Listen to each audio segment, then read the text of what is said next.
All righty, I believe that we are live here. So thank you everybody out there that's joining us, no matter whether you're joining us on Facebook or Twitter or YouTube or Daily Motion or wherever it is. Thank you all for coming to this virtual rally for justice.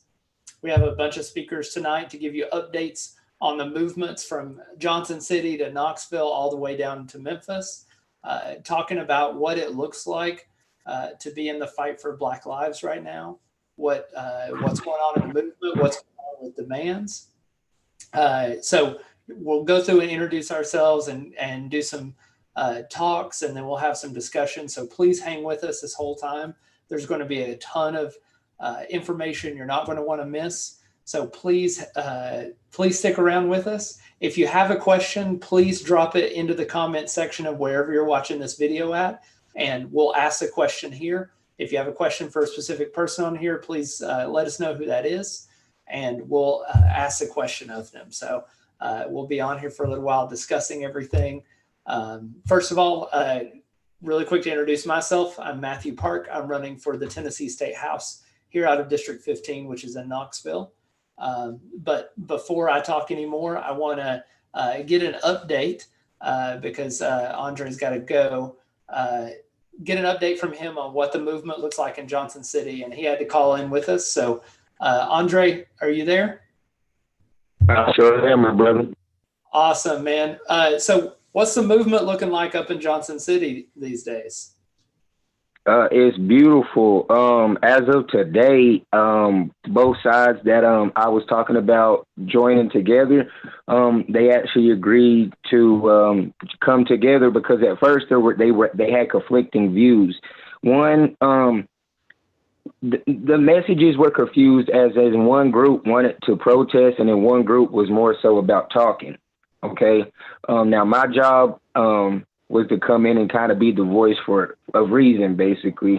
And like I said, as of this morning, they've all become a conglomerate, and we're all coordinating together to get the same initiatives completed up here and take this thing further, take it statewide and then further, hopefully reaching the national level.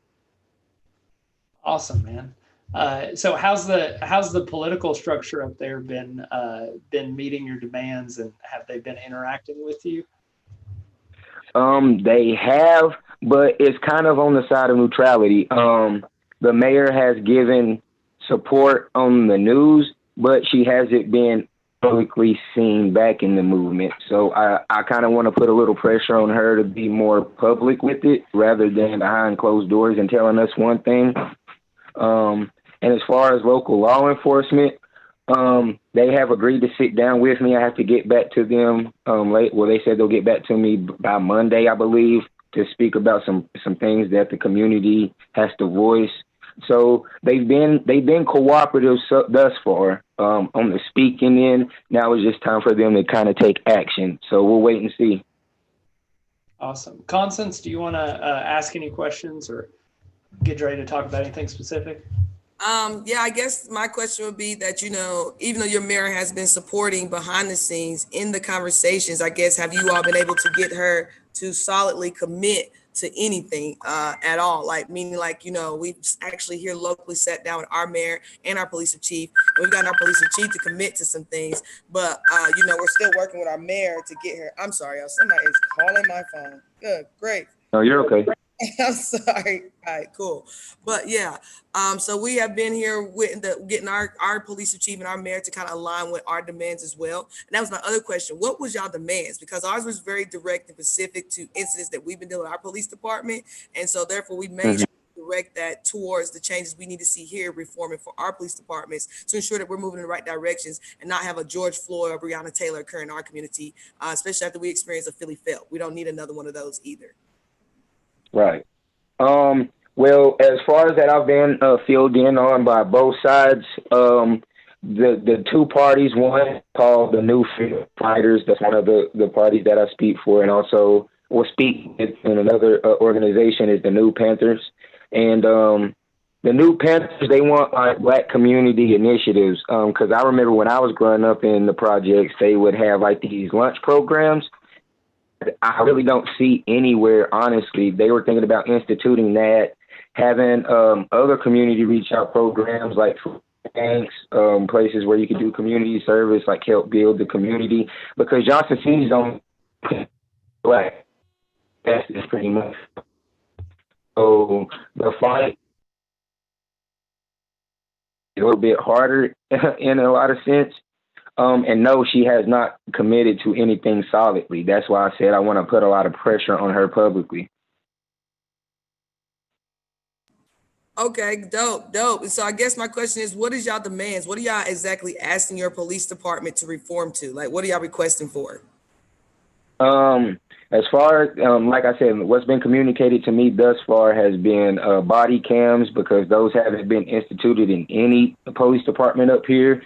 Sensitivity training, and then also new methods about patrol, because I've been told, there's been reports nationwide from police departments patrolling in neighborhoods of minorities way higher than they would anywhere else in the city. And a lot of the residents have really been fed up with that type of treatment, as if their neighborhood just consists of criminals and drug addicts and things like that. So that's another thing that they've been wanting to get across to the mayor and law enforcement. And how adamant do they seem about supporting that body cam policy, as well as the patrol changeover and some of the things that you just mentioned? How much are they willing to commit? Because like I said before, our police chief is committed. She flat out, we actually have a hard rollout for our cameras that now that we've been able to discuss that more in detail. She's open to the idea of mental health professionals being some type of force or joining force with the police department. And she's also open to the empowerment of our police oversight council, known as PARC. And so we have gotten a commitment from her. Like I said, we're working on our mayor's side. She seems to be the more combative, more resistant side to this change versus our police chief. And so that's what I'm trying to ask you. Have you been able to get someone to actually, in that chain of command, commit to making that true change for y'all policies? No, and that's what I'm saying. I think right now they're like 70-30, like wanting to commit. That's why I'm saying I have to be them right now, and I don't think everybody's wanting to be Martin. I mean, and I can't be too passive right now. Like, I really have to kind of hit it right on the head, and that's kind of where we've differed in views at the beginning until this morning. I'm very direct. They're like, everyone else has been a little too vague. That's what I'm saying. The more pressure that I put on her, the more public support that we get, the more I know she's going to commit. So that's why I'm constantly rallying. Every day I've been at it. Every day we're having public forums. Every day we're having marches. Every day we're letting it be known we ain't playing. We need you. We need some commitment here. We're tired of just talking. You know what I'm saying? Let's take some action. Good. That is dope. I mean, because we have been very blessed with our community outpour here in Knoxville. That one rally on Friday ignited something through the city. And shout out to our youth. They have been a little bit wild with some of their approaches and some things they've done, but our youth have been leading our protests on continuous basis in the streets, while we have been sitting down and actually meeting with the leadership. And I agree with you about the Malcolm X Martin approach. You know, I've kind of used that as a little bit of an intimidation tactic for our leadership side of the fence. You know, we just had a city council meeting, and I expressed to the city council after they did compliment us numerous times for leading a peaceful protest, but to understand that, like you just said, we are not letting up. These demands must be met. As I've been telling the public, as I've been telling our leadership, this is non-negotiable for us. We are not willing to negotiate any of these demands, as they're too simple to be implemented. And so I've also informed my city council in their most recent meeting that just like we are being MLK, don't get it twisted, we have Malcolm X in us. The question is, what version do you want to work with? Do you want to work with the MLK version of us, or do you want to work with the Malcolm X version of us? And I would like to let Des hop in and kind of give some insights to some of the feelings that we've been gaining from our leadership about how we've been communicating with that, while the youth have been continuing to lead the protests out in the streets. All right. Yeah, that's one of the things that just over these past few days we've been able to notice is everyone plugging themselves into each other. The communication so far from leadership has been perfect. And with that, you know, we've been able to get a whole lot more things, a whole lot more demands met. Just like Constance said, when we met with Chief Thomas a couple of days ago, she was more open to listening to, you know, some of the demands that we had, because we came there collectively as a group, and she heard from 4 different perspectives.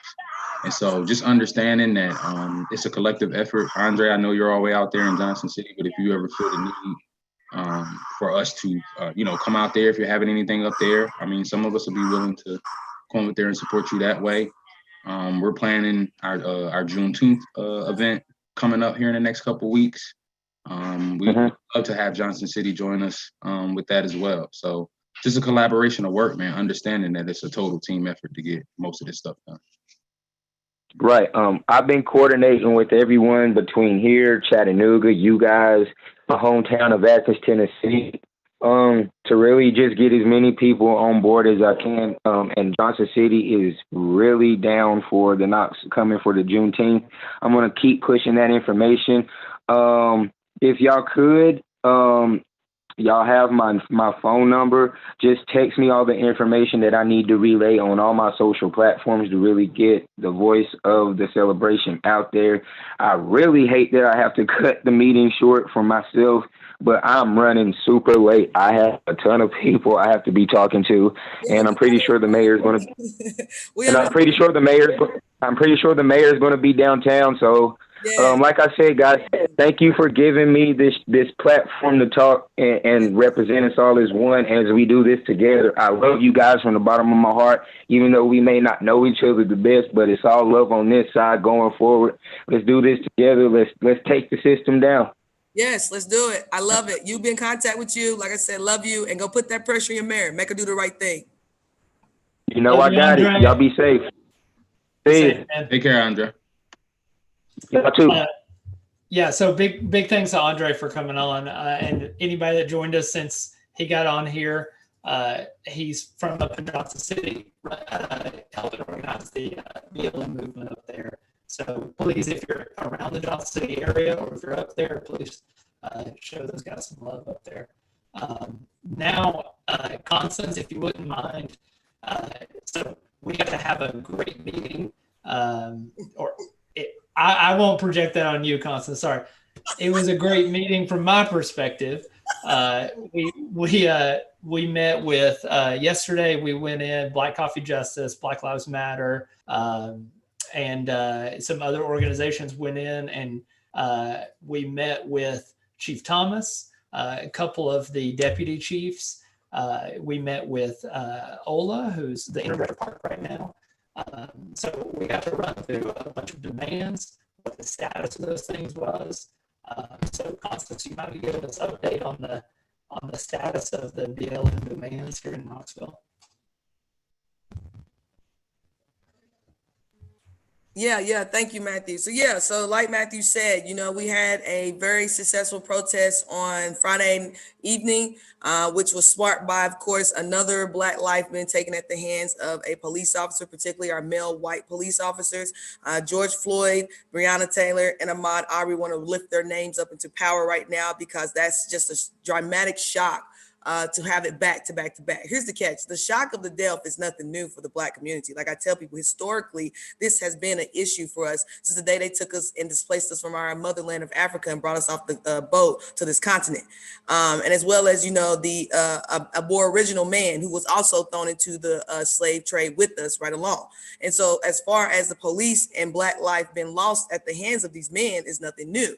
I think what triggered or what was the shockwave was how repetitive it was. It was back to back to back, and within less than a month, we got coronavirus 19 out here tells us to stay inside and everything else, and we got Black men and Black people on the streets. And so for us, this was all too friendly reminder. I feel like everybody that's sitting in this rally chat this rally chat as we speak right now, we are the George Floyds. We are the Breonna Taylors. We are the Ahmaud Arbery's. We are the Sandra Bland's. We are the Eric Garners. We are these people. I mean, we are Black in America, and dialing 911 or saying I'm calling the police is an immediate threat to a Black person's life in that area.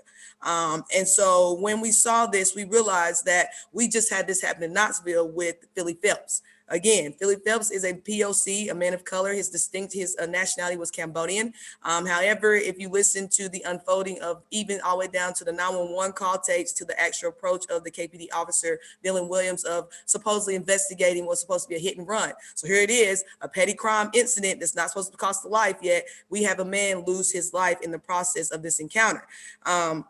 Unfortunately for us, we had a DA who failed to hold that accountability and deemed the death justifiable. And then, we had the, again, he said, she said story and the lack of body cameras of evidence. Again, this is 2020. I mean, my goodness, my cell phone is more accurate of a camera than even a body camera at this point. And so the fact that we still fail to have this very effective yet very useful and needed equipment not been applied in our ranks. But then I watched my mayor ride down the sink in an up armored vehicle for the police department that reminds me as a combat veteran of a militarized vehicle that we used overseas is disturbing. So we can afford that, but we can't afford body cameras. And so we realized that these actions were unacceptable. We just had our budget drop here for our local community, and it was very non-participatory. And even though through numerous public forums and the public outspeaking from every angle of the city and every nationality saying we need more public service and less police, those demands were ignored and even overlooked and totally negliged, like almost like as if they didn't even acknowledge we even said that. And they continued forward with the over police budget and putting the money into other areas that didn't benefit the masses or us all. And so, yes, we felt the need to go into action, not just for George Floyd, but for ourselves, as this Black community is 11% population overall the entire county, yet we're 42% the poverty rate and one of the top poverty rates in the entire nation. This is a problem. Forget yelling Houston, we have a problem. We've been way past that. We have hit detrimental levels, critical levels at this point. And so we said, as a leadership of the Black Lives Matter and the Black Coffee and some of the other organizations in the community like Black Mamas Bailout, Appalachian Feminist Coalition, several others that have participated in this movement, that this was an opportunity for us to use not only the tragedy and the outcry of Black Lives Matter, but also to make sure that locally our jurisdiction understand Black lives do matter. And so that's when we said, okay, we have some very simple demands. And we was like, let's see how we can use the momentum behind this to turn tragedy to triumph. And that's kind of been the goal now, taking this and using the momentum that is tragic for triumph, for change, particularly at that. And so we said, look, if you put us on some body cameras, that's spending our tax dollars the way that we want to. If you hire some mental health professionals that is deemed very, very useful and ethical to have in play at this point in time of history of our police forces, then that's using our tax dollars how we want to. And if you take the Community Oversight Review Board, after the mayor of herself, Indy Cannon, and the police chief adamantly came out over the last couple of years saying, or at least last year to this year, so that's like when they won the election and changeover. But from that year to this year saying, we want to improve community relationships. We want to work on making our officers not deemed as a threat. And we want to restore community trust in our police forces, that when they have an emergency or in need of assistance, they don't feel fear dialing 911 and wondering when they show up, are they just going to gun me down because the first thing they see is a Black person standing here and not realizing that I was the one that may have made that call. And so we said these few things and we pushed that. And that's why I said that even though with some of the ways that some of our youth have went about doing their protests, it has been useful and it has been resourceful. And just like what's her name, the young lady that has been speaking out. Oh my goodness, I just want to blank on her. But there's a young lady, it'll come back to me. Eventually I will say her name. It'll come back. Oh my God, Mallory, Miss Mallory, she's been raising that voice and she has a valid point and I support her point. Y'all talking about looting. Looting is irrelevant because let's talk about why we're looting, which is murder. Murder is why the looting is taking place. And as well as the fact, let's keep in mind that there are adverse organizations that don't want to see change and don't want to see this movement. So they may come out and entice actions that try to say and deem it look like it is the right or the protesters, when in reality it's a bunch of white men disguised as protesters going to ignite these fires to these buildings and then trying to put the blame to the movement. And as we have seen in some places like Nashville, I think they recently arrested a white man that's been identified as the arsonist of that event. Here in Knoxville, we had at one of our protests that turned a little chaotic on us, a white man was arrested with 10 guns in his car. And then when we had the information, we're still waiting for it to come from the UT riot, not riot, but protest that took place on Sunday. We're still learning the information about that, but it's already been deemed that it's possible that it was white UTK students that enticed those actions. So the reality is that people don't want this to be successful because they don't want change. Look,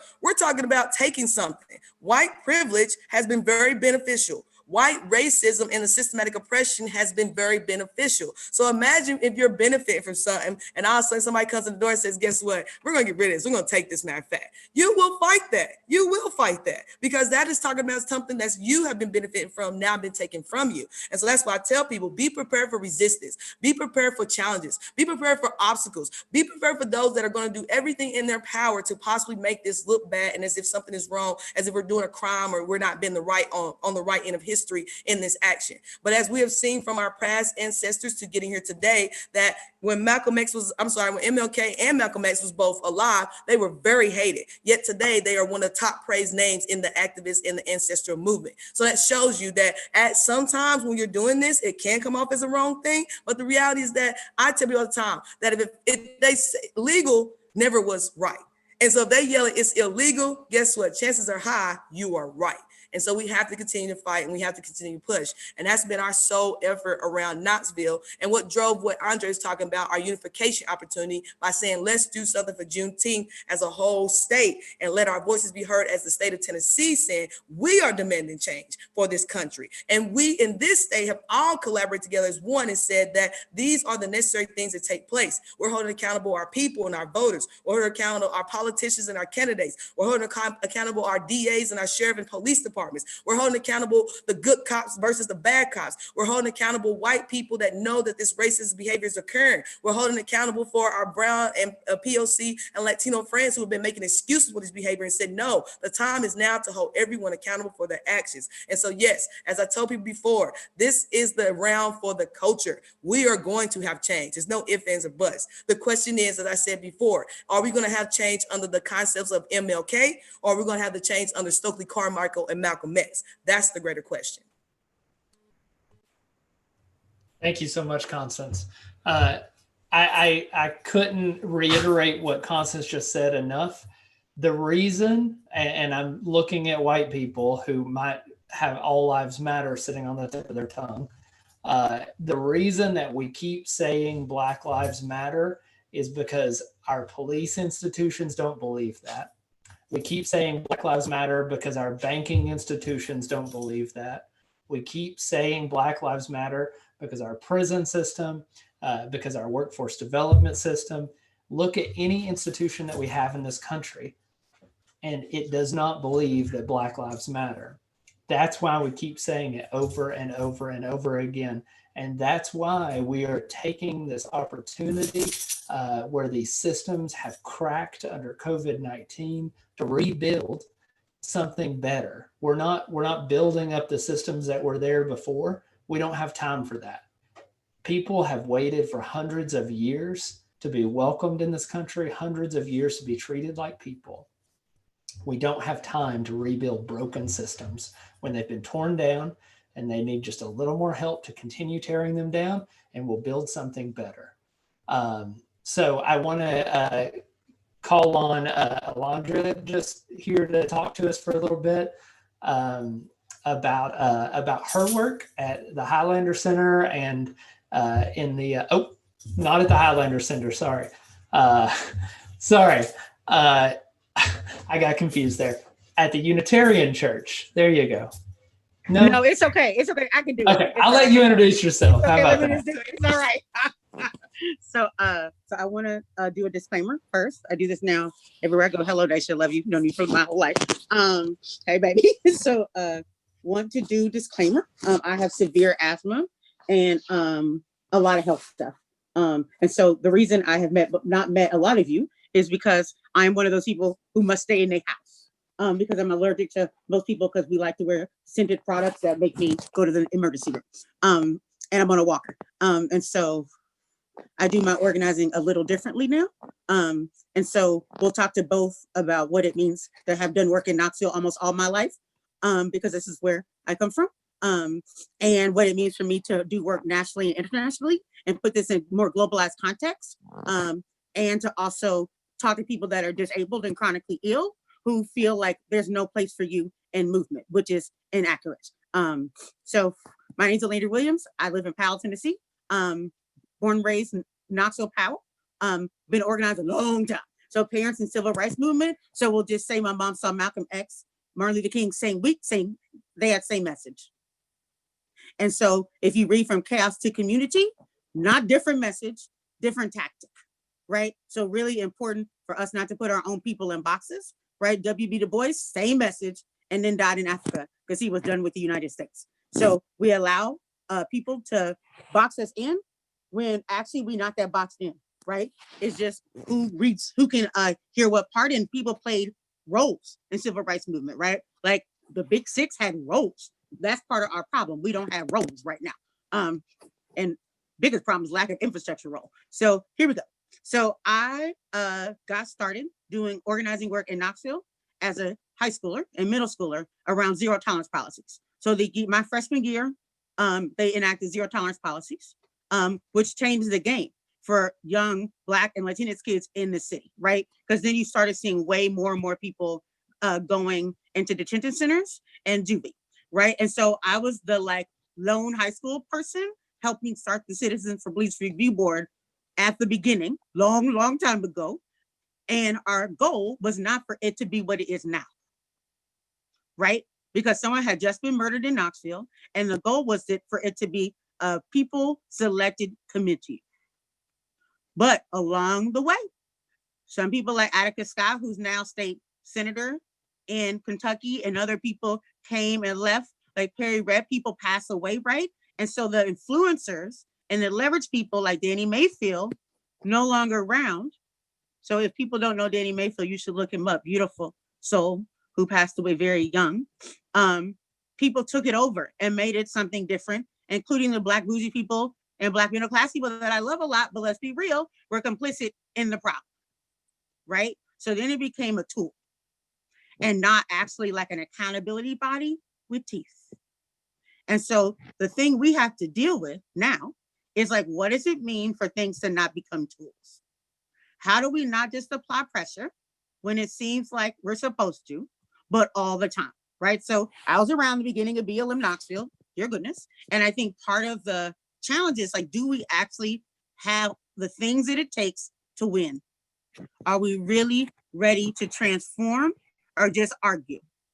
Are we ready to build alternative institutions that our people used to build, right? So if you look at the 1930s, they built stuff that's still here. Are we ready to actually build our own infrastructure again? Or are we like asking for something, right? We are trying to get rid of the prison military industrial complex. It got to go. There is no reforming. There is no like, at one point we're going to restore. There has never been. So like, I wanted us to kick out the language, restore trust. There has never been trust, right? There ain't nothing to restore. Like it was never there, right? Like the whole point of policing was to kill us. The whole point of policing was to put us in place. The whole point of the military is to do the same thing globally to Black and brown. That's the only reason why it exists, is to steal, loot, and take. It does not exist to do anything else. So like if we're gonna, and then all the money in our budgets go to that, right? So if you look at the budget, there's no money for anything else because it's all going to the prison industrial complex and the military industrial complex. We're in Appalachia, where the highest growing economic system is prisons, right? Like that is the highest growing economy, is the prison economy, and all that it takes to get there. And so just like Constance said, and I miss other people, I apologize. Like, of course you don't want to dismantle it. It's the highest growing economy. Why would you want to dismantle the thing that's like paying your bills?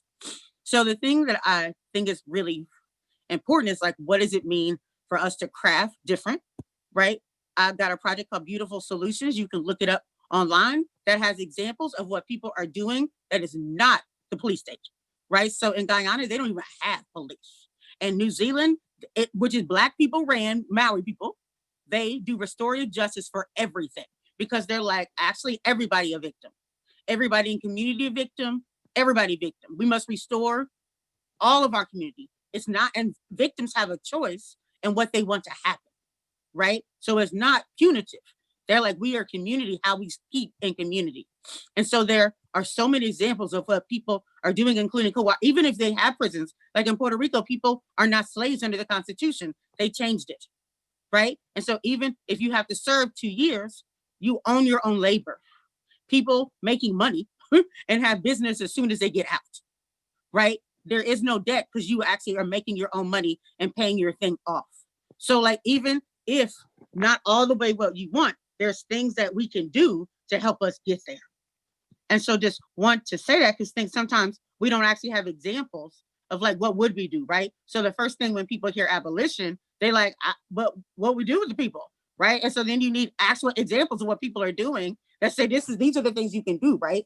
And it doesn't have to be like play court. It can be like real. And then we just say,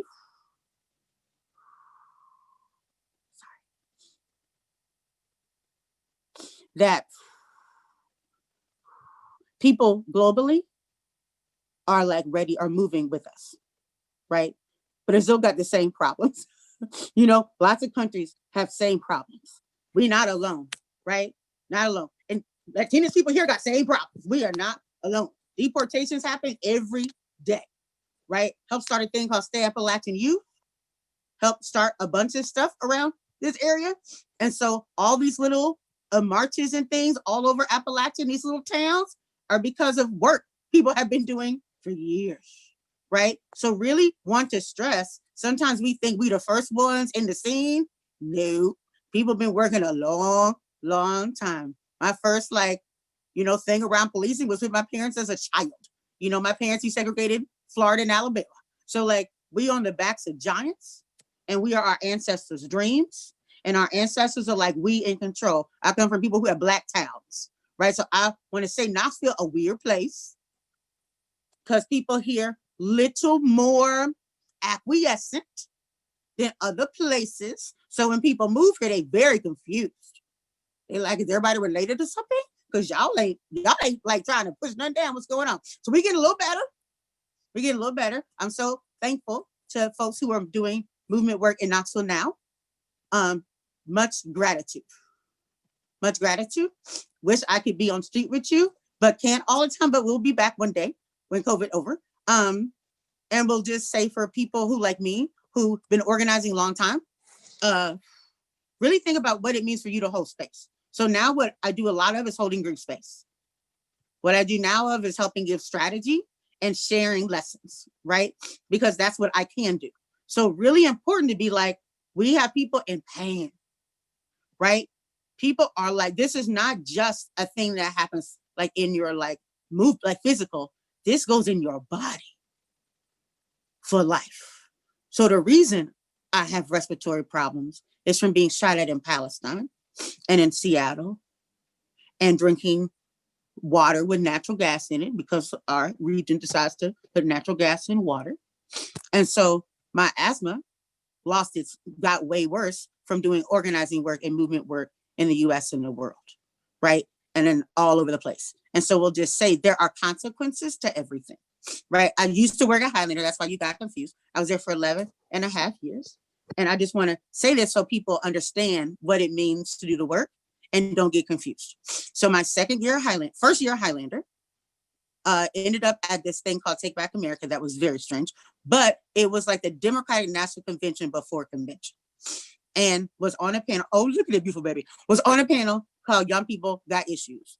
Turns out we were right before Barack Obama, Hillary Clinton. I didn't know, but everybody had broadcast this, and I did a little fiery little speech, very unlike this one because right now I'm not too fiery because I can't breathe, and the video went viral. And unbeknownst to me, it went on every single neo-Nazi site in the country. And so the white nationalists that are right next to Highlander, they put my car, my parents' house, my house, everywhere that I went online. Got ran off the road, dad lost jobs, consequences, right? And so thing that's really important in this moment is to be really clear. Now, I didn't stop doing nothing. I mean, I kept going, right? Because that's what you're supposed to do. That's what I was trained up to do. But think it's very important in doing these workshops around defend our movements. So if you would I work at a place called People's Hub. I'm the ED of an online movement school. And we train people up. We were just with 3 people from Latin America that are organizing around environment. Next week is all the applicants. So it's called Defend Our Movements. And it's literally what it means to do this work, understanding digital security and privacy and safety, right? So please go on because we must skill up, right? so that we are not come after in ways that destroy us totally, right? Because as Black, I'm talking to Black people, as Black peoples, we must stand and move in a different way, right? We must, because we be targeted. People like, I know exactly what you look like. I know who your people are, and I come after you. So we have to be prepared for the come after, just like Constance said, but it comes digitally. It comes in a small place. It comes all the ways, right? So that means you got to shore up. You got to have buddies, and you got to be like, we rolling as a crew, even in the midst of the stupidity. So just want to offer practice before leave space. And we'll say, please call me. I will find you. People have my number. Would love to support in whatever way I can. Resource wise, whatever. I like to get resources for people. That makes me happy. Okay, so if everybody can close your eyes for a second. Close your eyes for a second.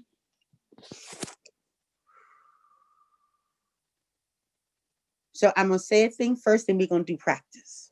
I learned last week that most people who have faced generations of oppression do chest breathing. We breathe from our chest because every time we are in fear, you go. And so when you have years, decades, generations, millennia of fear, it means you cannot breathe diaphragmatically because the fear is making you breathe through your chest. And so the reason we actually have heart problems and lung problems are not because we eat bad food. It's because we are unable to breathe. And not just by the police officer on our neck, but we are able to breathe every day and every moment of our lives. And then we teach our children to chest breathe, not because we want to, but because that's the only way we know how. And so I invite you to breathe into your belly and make yourself as big as possible. And breathe out. Breathe into your belly. And breathe out.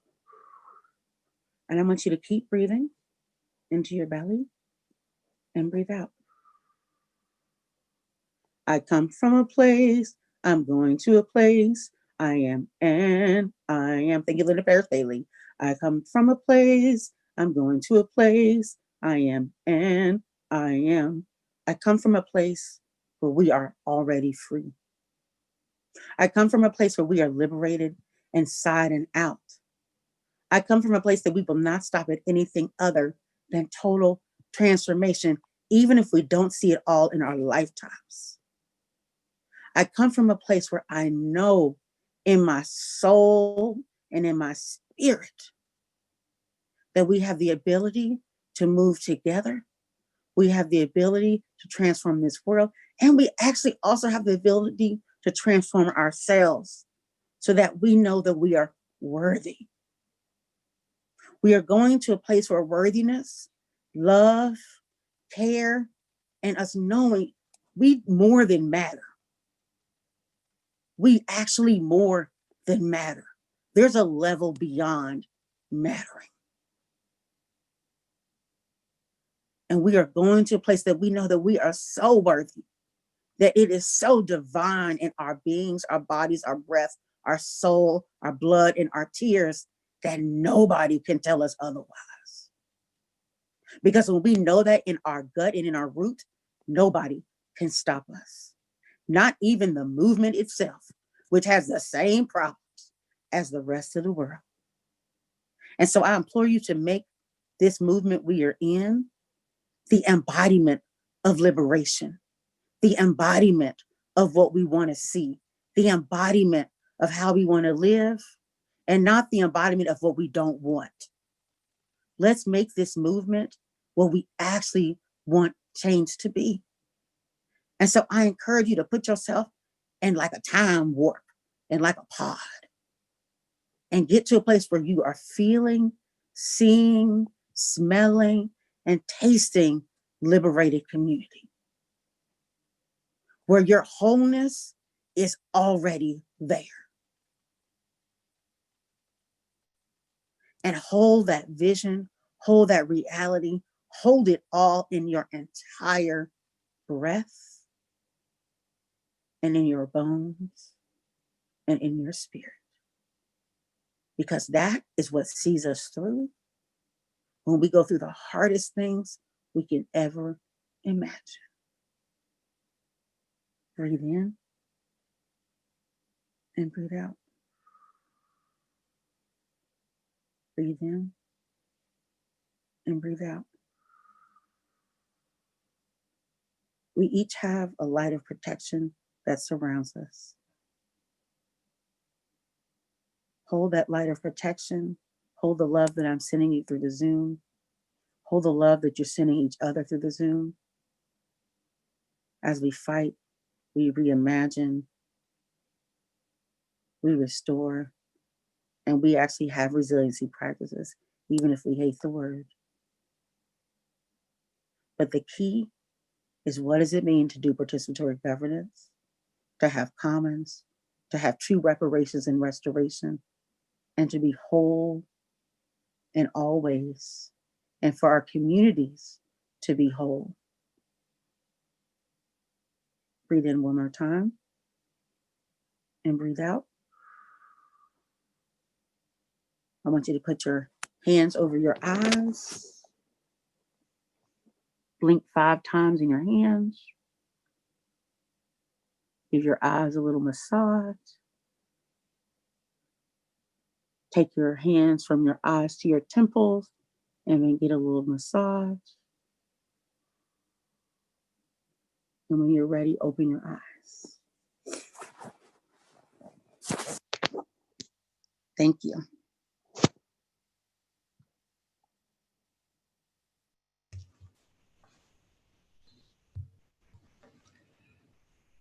Constance, do you have anything to say?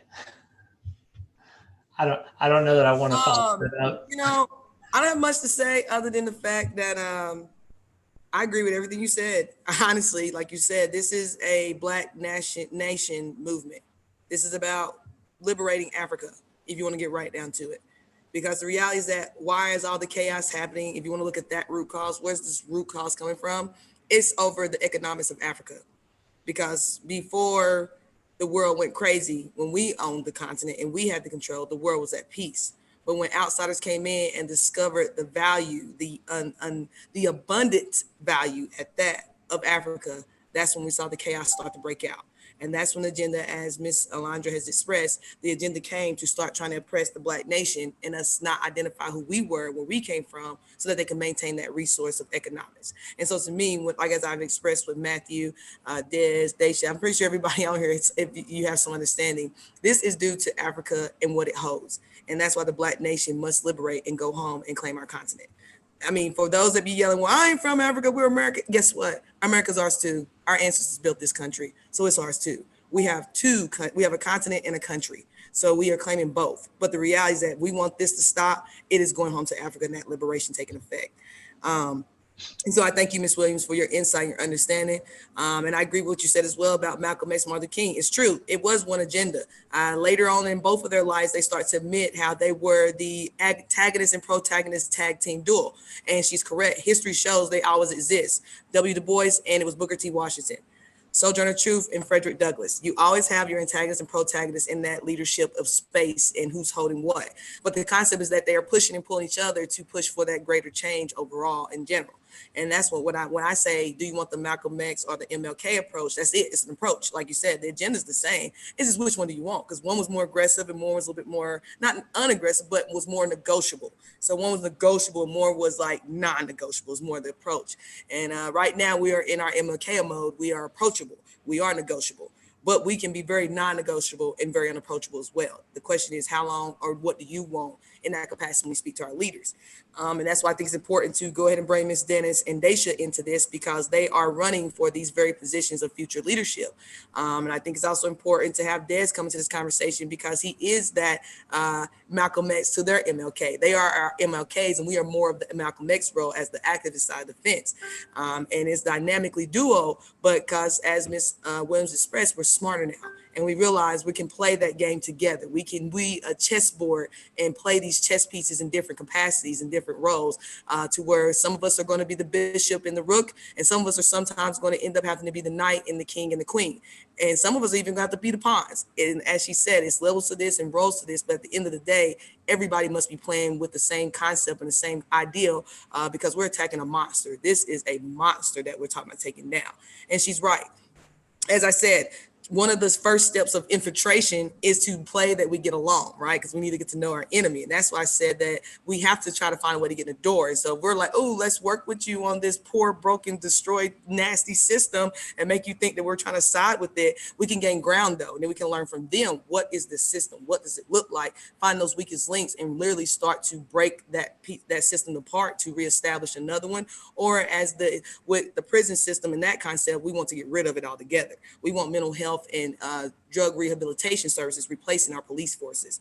And shout out to the mayor of, I can't remember what city, but his exact quote fits perfectly. We don't need more police. We need more social services. That's how you reduce and remove crime.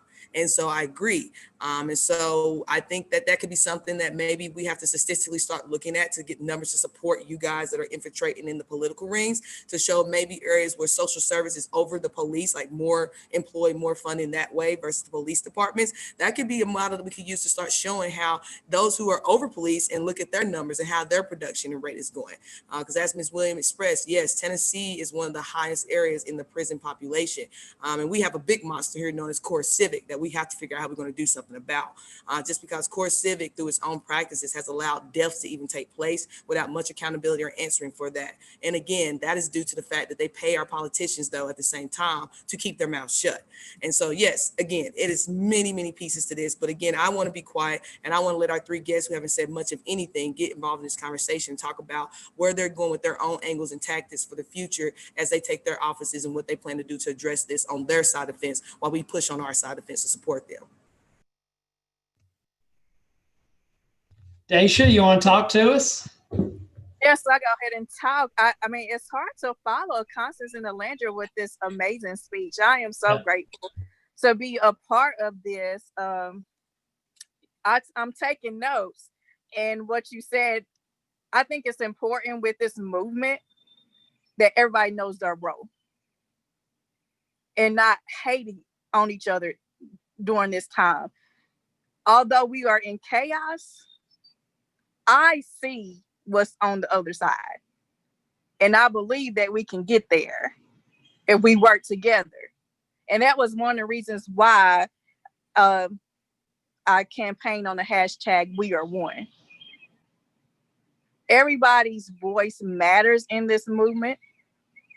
I honestly don't care what color you are. It's about pursuing justice, and it's justice for all. So my heart, what keeps me up at night is all about economic injustice. Over the past few years, I'm from a community called Burlington. It's primarily Black. And I want to see Black communities be revitalized because we don't have a place to go. We don't have a place to come together and ideate. You know, it used to be the church, but as we see masses of Blacks, young Black people are not doing church anymore. I think this is a time that we have to figure out how do we come together and figure out the strategy and know where we're going and no fighting and think about how are we going to get the money to get there. Let's not beg no more. No more begging. Because the only way that we're going to get free, you know, you have your spiritual freedom. That's when you have to work on yourself. But as far as liberation of community, we need money. And I hope whoever's at the table and I hope that I am elected as Knox County District 1 next commissioner. It's about where we're going to be putting the money back into the communities so the community can be empowered so they can function. Because it's way too long. I grew up in East Knoxville and I have seen a decline.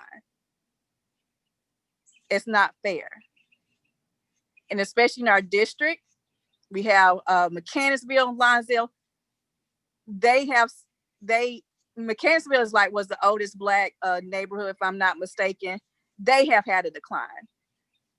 A part of my platform is about how do we empower Knoxville College? That's the only HBCU that exists in Tennessee now. We lost Morristown College. We didn't lost Swift College. We can't afford to lose another HBCU during this time.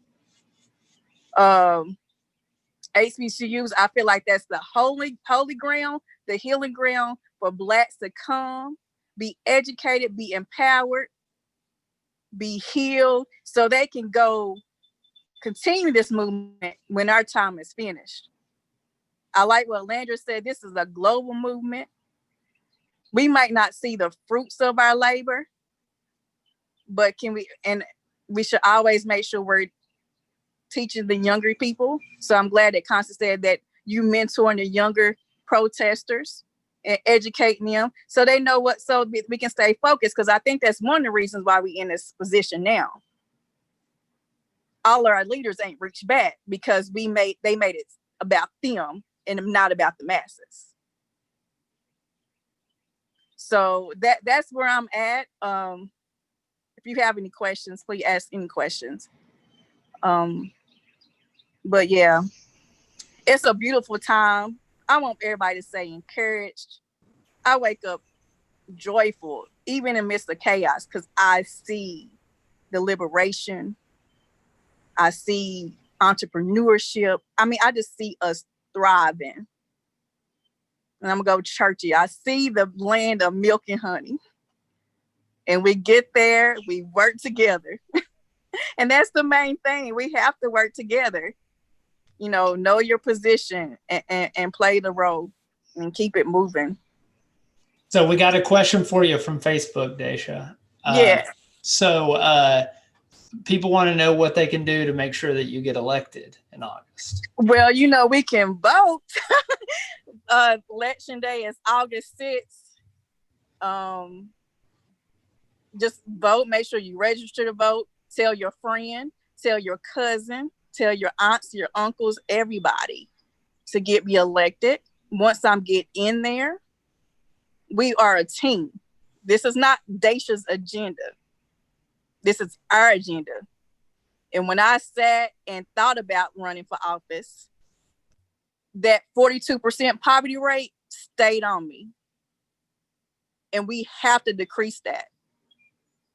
And I hope you trust me to figure to use y'all voice. Y'all tell me what to do. Because we got to decrease that 42% poverty rate. We can't allow it to increase because it has been increasing over the years. But I believe we're going to win this. I ain't worried. We about to do this. And all I say, tell them we are rising and we are not stopping. Yeah, so if you want to be able to vote for Dasha and others, if you should vote in every election. The next election is August 6th. Early voting starts July 17th here in Tennessee. You go to govotn.com, govotn.com. Make sure you're registered. Make sure you're registered at your current address. Make sure you hadn't been purged off the rolls. So even if you think you're registered, go make sure you haven't been purged because they do purging. I'm not going to get into the rules behind it because they do it whenever they want. So just go make sure that you haven't been purged from the rolls, even if you voted in the March primary. So go check that, everybody. You can do all that, register all the good stuff, look up who's running, look up where your polling place is, govotn.com, govotn.com. And thank you so much.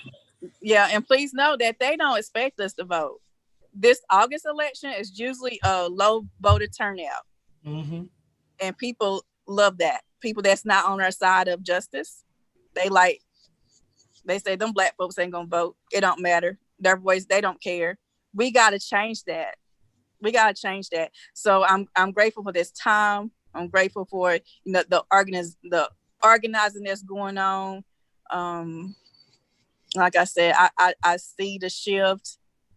I feel like I've been preparing for the shift for a long time because I've seen it years ago, and I'm so grateful to be connected with different people who's ready to go forward, move forward, and moving unafraid.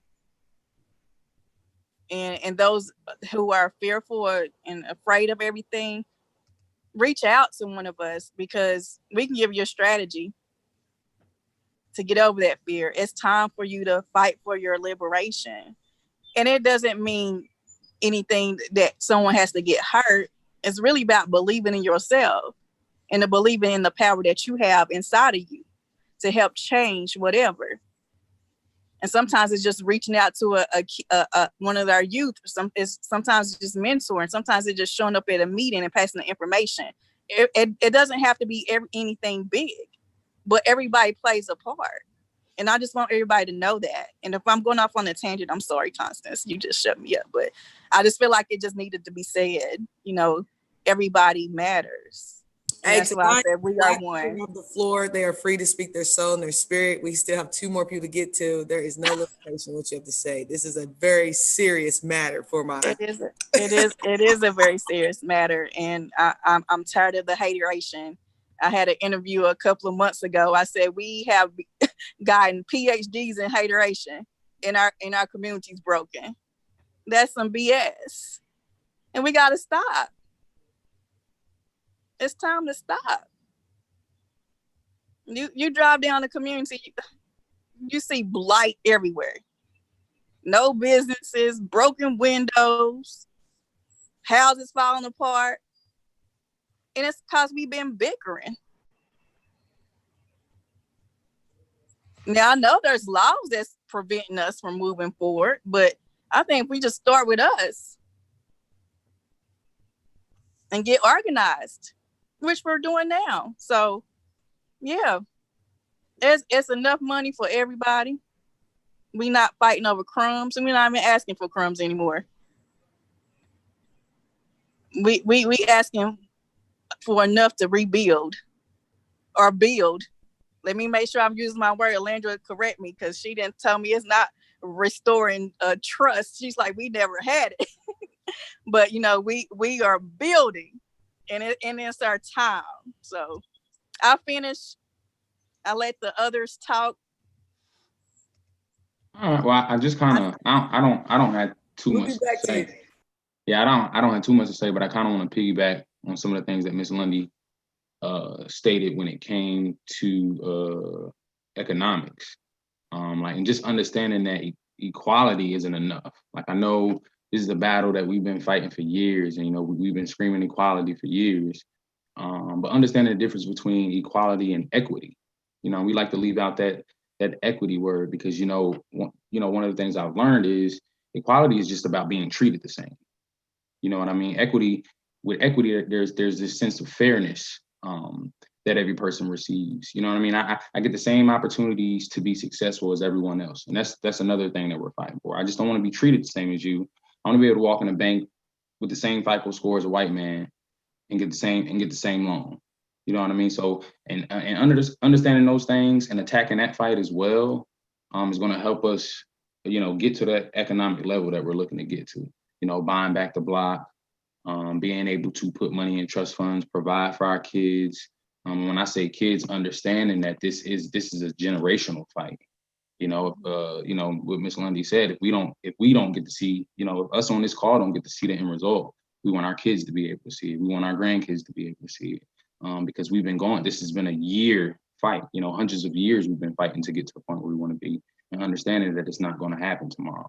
And so just being complacent and understanding that, like I said, if my kids can see this, that's good enough for me. Amen. I believe it's all about closing the gap. You know, we are the generation that's going to close the gap. So when our kids grow up and our grandkids, they're going to continue to close the gap. And hopefully we will be living, people will be living on the earth that's equitable and giving opportunity for all people, regardless of their race. Definitely. Or their religion or anything else. Right, right. So talking about unity and spreading that movement and linking up across this map of what we call this nation of United States of America, I want to bring in our guest, Ms. Ruby Dennis, who's all the way out in the Memphis town down there, Black Lives Matter and all that good stuff going on. But Ms. Ruby Dennis is a state legislator. We are excited and very hopeful, and not even hopeful, no. This is going to be spoken to existence. This will come to pass. Her and Matthew are going to be in our state legislature and linking up with our Black Caucus members of Dr. Harder and Dr. Cooper and them up there, and continue to push those agenda forward of that legislative level. As we have all expressed, and as Ms. Williams has also told us, is that we have to find a way to infiltrate so we can start destroying these systems that are oppressing us. And I want Ms. Dennis to talk about what's going on down there in Memphis, what y'all approach to these things that we've been talking about, kind of how this, again, like I said, it's not just one single area. This is the Black nation's problem, and just kind of your outlook and oversight, not just as a politician, but just as a Black woman in America. I know from some of the conversations that me and you have had, you shared your story being from Louisiana, which also has a serious racist history and problem, and kind of how that drove you today as running for office as we very speak. So yes, welcome Ms. Ruby Powell-Dennis. And again, Dasha and Des, hop in with her in that mixed conversation. Me and Matt are pretty much just a mediator tonight. Y'all got the floor. Talk about it. Yep. So can everybody hear me okay? Yes, awesome. So in terms of Memphis, first I want to shout out, there are a number of Black women who have been leading from the front, in some cases for decades here in Memphis. And so I don't want to by any way misrepresent the efforts and work of so many women. So definitely the ladies of Sister Reach, who have been fighting for reproductive justice, the ladies and gentlemen who lead the Black Lives Matter, the official Black Lives Matter chapter here in Memphis, who have been working, doing everything from the rolling blockades that you've heard about to the protests. There's one that started right at 6:30 at the Civil Rights Museum. There is civil disobedience training being hosted by the Memphis Concerned Citizens. And so there are a lot of folks here in Shelby County, very fittingly, who are on the front lines doing the good work, both in times where it is popular and in times in which there is prosperity and thus it is unpopular. So I want to make sure I shout those folks out. And as we get all of these, as we get this video posted, I'll try to paste in the links for a number of organizations that if you are looking to volunteer, if you are looking to financially donate, that are like serving all across the state of Tennessee and the Mid-South, including our brothers and sisters down in Mississippi, because we can't forget that the battle in the urban community in places like Memphis and Shelby County, Knoxville, Chattanooga, our faiths are also tied to our ladies and gentlemen, our brothers and sisters further down in the Delta. And so Mississippi got a lot of ground to cover, so showing some love and some light to them as well. So in terms of the work I'm doing, the thing I'm thinking most deeply about, because I am too asthmatic, we are a household that has literally been sheltered in place since March 14th, because I have small children. As you saw, my son makes an appearance on screen, but I am thinking a lot about it's not simply enough to strip overtly racist language from the books and from policy. It is not enough to simply propose race-neutral language, policies, and procedures on the books. We are now at a point in which we must actually propose race-forward policies and procedures that not only acknowledge the insufficient check that the United States government has written to Black people, to Hispanic people, to Latinx people, to Indigenous people, and the fact that our faiths are intertwined, but simply we must do something about it, because sympathy does not cure racism. Sympathy does not cure inequality. Sympathy will not put money back into the communities that have, over decades been persistently underfunded. Sympathy will not roll back the argument around good cops versus bad cops, a few bad apples. Ladies and gentlemen, and not everyone who is under the sound of my voice, we are walking forward towards a nation that fundamentally just looks different. Thanks to COVID-19, the economic landscape of our state, of our country, of our counties, it is going to look different. Right now, people are having very difficult budgetary conversations. And so in moments like this, we get a chance to reshape the narrative. And because we have so many different lanes that we can manifest in, baby, we got to give it to them from every lane. So if you are someone who is in the IT industry who needs to make advancements around people of color and tech, now is your chance. If you are someone who is working in education, who is directly serving students and families, now is your chance. If you are a system leader who is determining what CDC requirements we can use in our school and how does that work with your restorative justice program, now is your chance. Because transformational leadership is about growing, is about leading and growing where you are planted. Because if nothing else, everybody may not be able to give money, but that doesn't mean that you don't have something to give. If nothing else, economic downturn in the United States has taught us that human capital is actually the most valuable thing you can give. Sweat equity is actually what makes this whole thing go. So if you have nothing else but your physical body to offer, sweat equity to offer, use it however you can use it. If it is sharing factual information on social media, share that. If you are someone who didn't need your stimulus check, donate that. If you are someone who has extra toilet paper and there's a food pantry or something that is without, that work is still happening. We are multifaceted leaders. We can do more than one thing at a time. And so that's the message that I'm trying to, quite frankly, carry forward, is that in times like this, there are people who have been organizing it on the front lines for years doing this work. They are tired. So it's time for some of us fresh bodies with fresh ideas, fresh minds, and fresh wallets to step forward and say, well, then how can I lift this load? How can I relieve you of some of the burden that you have been carrying in times of prosperity when no one else was paying attention? And that's hard because there's a lot of conviction that may come in that. But I am a living proof that just because, you might not have known something yesterday, if you got the information this morning, you can stand in your conviction for a few moments, but then it's time to move forward. Because believe it or not, there'll come a time where this system that works really, really well, because it built this entire very lucrative country. We are a first world country. We lead in any number of human endeavors. The system works really well. So when we talk about reimagining or even disassembling parts of it, it's going to require the same effort and minds and hearts of so many people, but it has to be people who are already ready to have a conversation about race forward policies, whatever that looks like. Because we have to fight injustice at every turn. We have to fight it at our dinner tables when people of color perpetuate narratives that are not serving our community. We have to fight it in the pews of our churches. If you have faith leaders who are unwilling, who are quick to talk about some issues, but unwilling to talk about racism. You have to fight it in the grocery store when you see someone who doesn't have the means and you see someone pull out an American Express and buy up all the toilet paper. Maybe you need to give yours to that person who doesn't have. There are many, many ways, both big and small, in which we can support and advance this movement, because this movement is about civil rights. It's about human rights. And because we only have one planet, one state of Tennessee, our fates are intertwined. And so I thank everyone who is doing everything that they can. And if you're feeling conviction in this moment, take a few minutes and sit in it, but jump into the comments, jump into the follow-up on this conversation, click the link that we're going to share, and take some action today, and then take some action tomorrow. And before you look up, it is a habit. It is something that is instilled in everything that you do. And all of a sudden, we'll find our country fundamentally in a different place. Thank y'all. Because everybody will be living their purpose of helping others. Absolutely. And we'll have a solidarity economy. So y'all know me. I'm going to ask some questions, candidates. Here it comes. Here it comes. Okay. So now that everybody has presented themselves and is fired up for the movement, and I love it, every bit of it. I guess my question is that, we're waiting for some elections to take place, and you guys really won't take a stronghold until the 21st. Matthew actually has already written up a 20-point step program just on the state legislative side that can take effect right now to start moving towards reforming, or as you right, Ms. Williams corrected us, working on establishing a relationship with our police departments for improvement for our communities that they serve.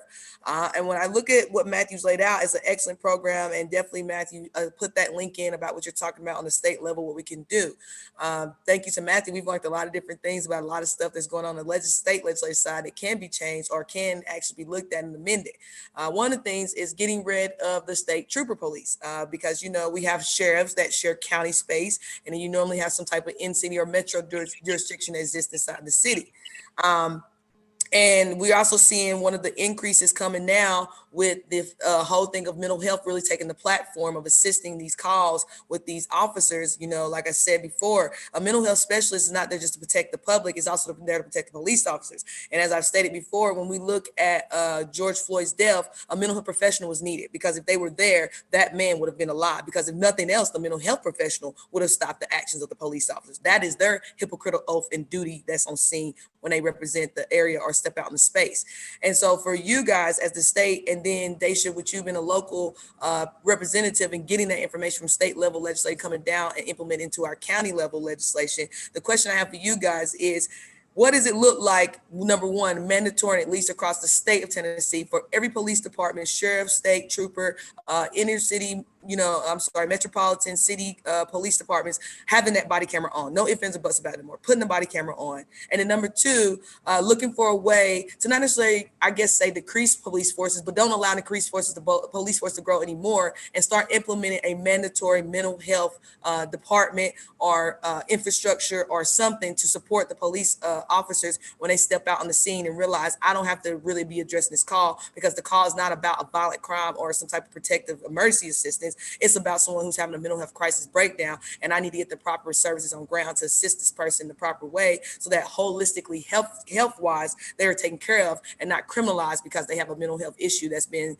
shown out to the public, and no one knows how to really deal with, because none of us are the professionals to deal with those cases. I'll take that second part. So one of the big things that we've been talking about through all this, and we talked about yesterday when we met with Chief Thomas, and we continue to talk about, is that we need to de-scope policing. Over the past 40 or 50 years, policing has become a catch-all thing. That's not good for our communities.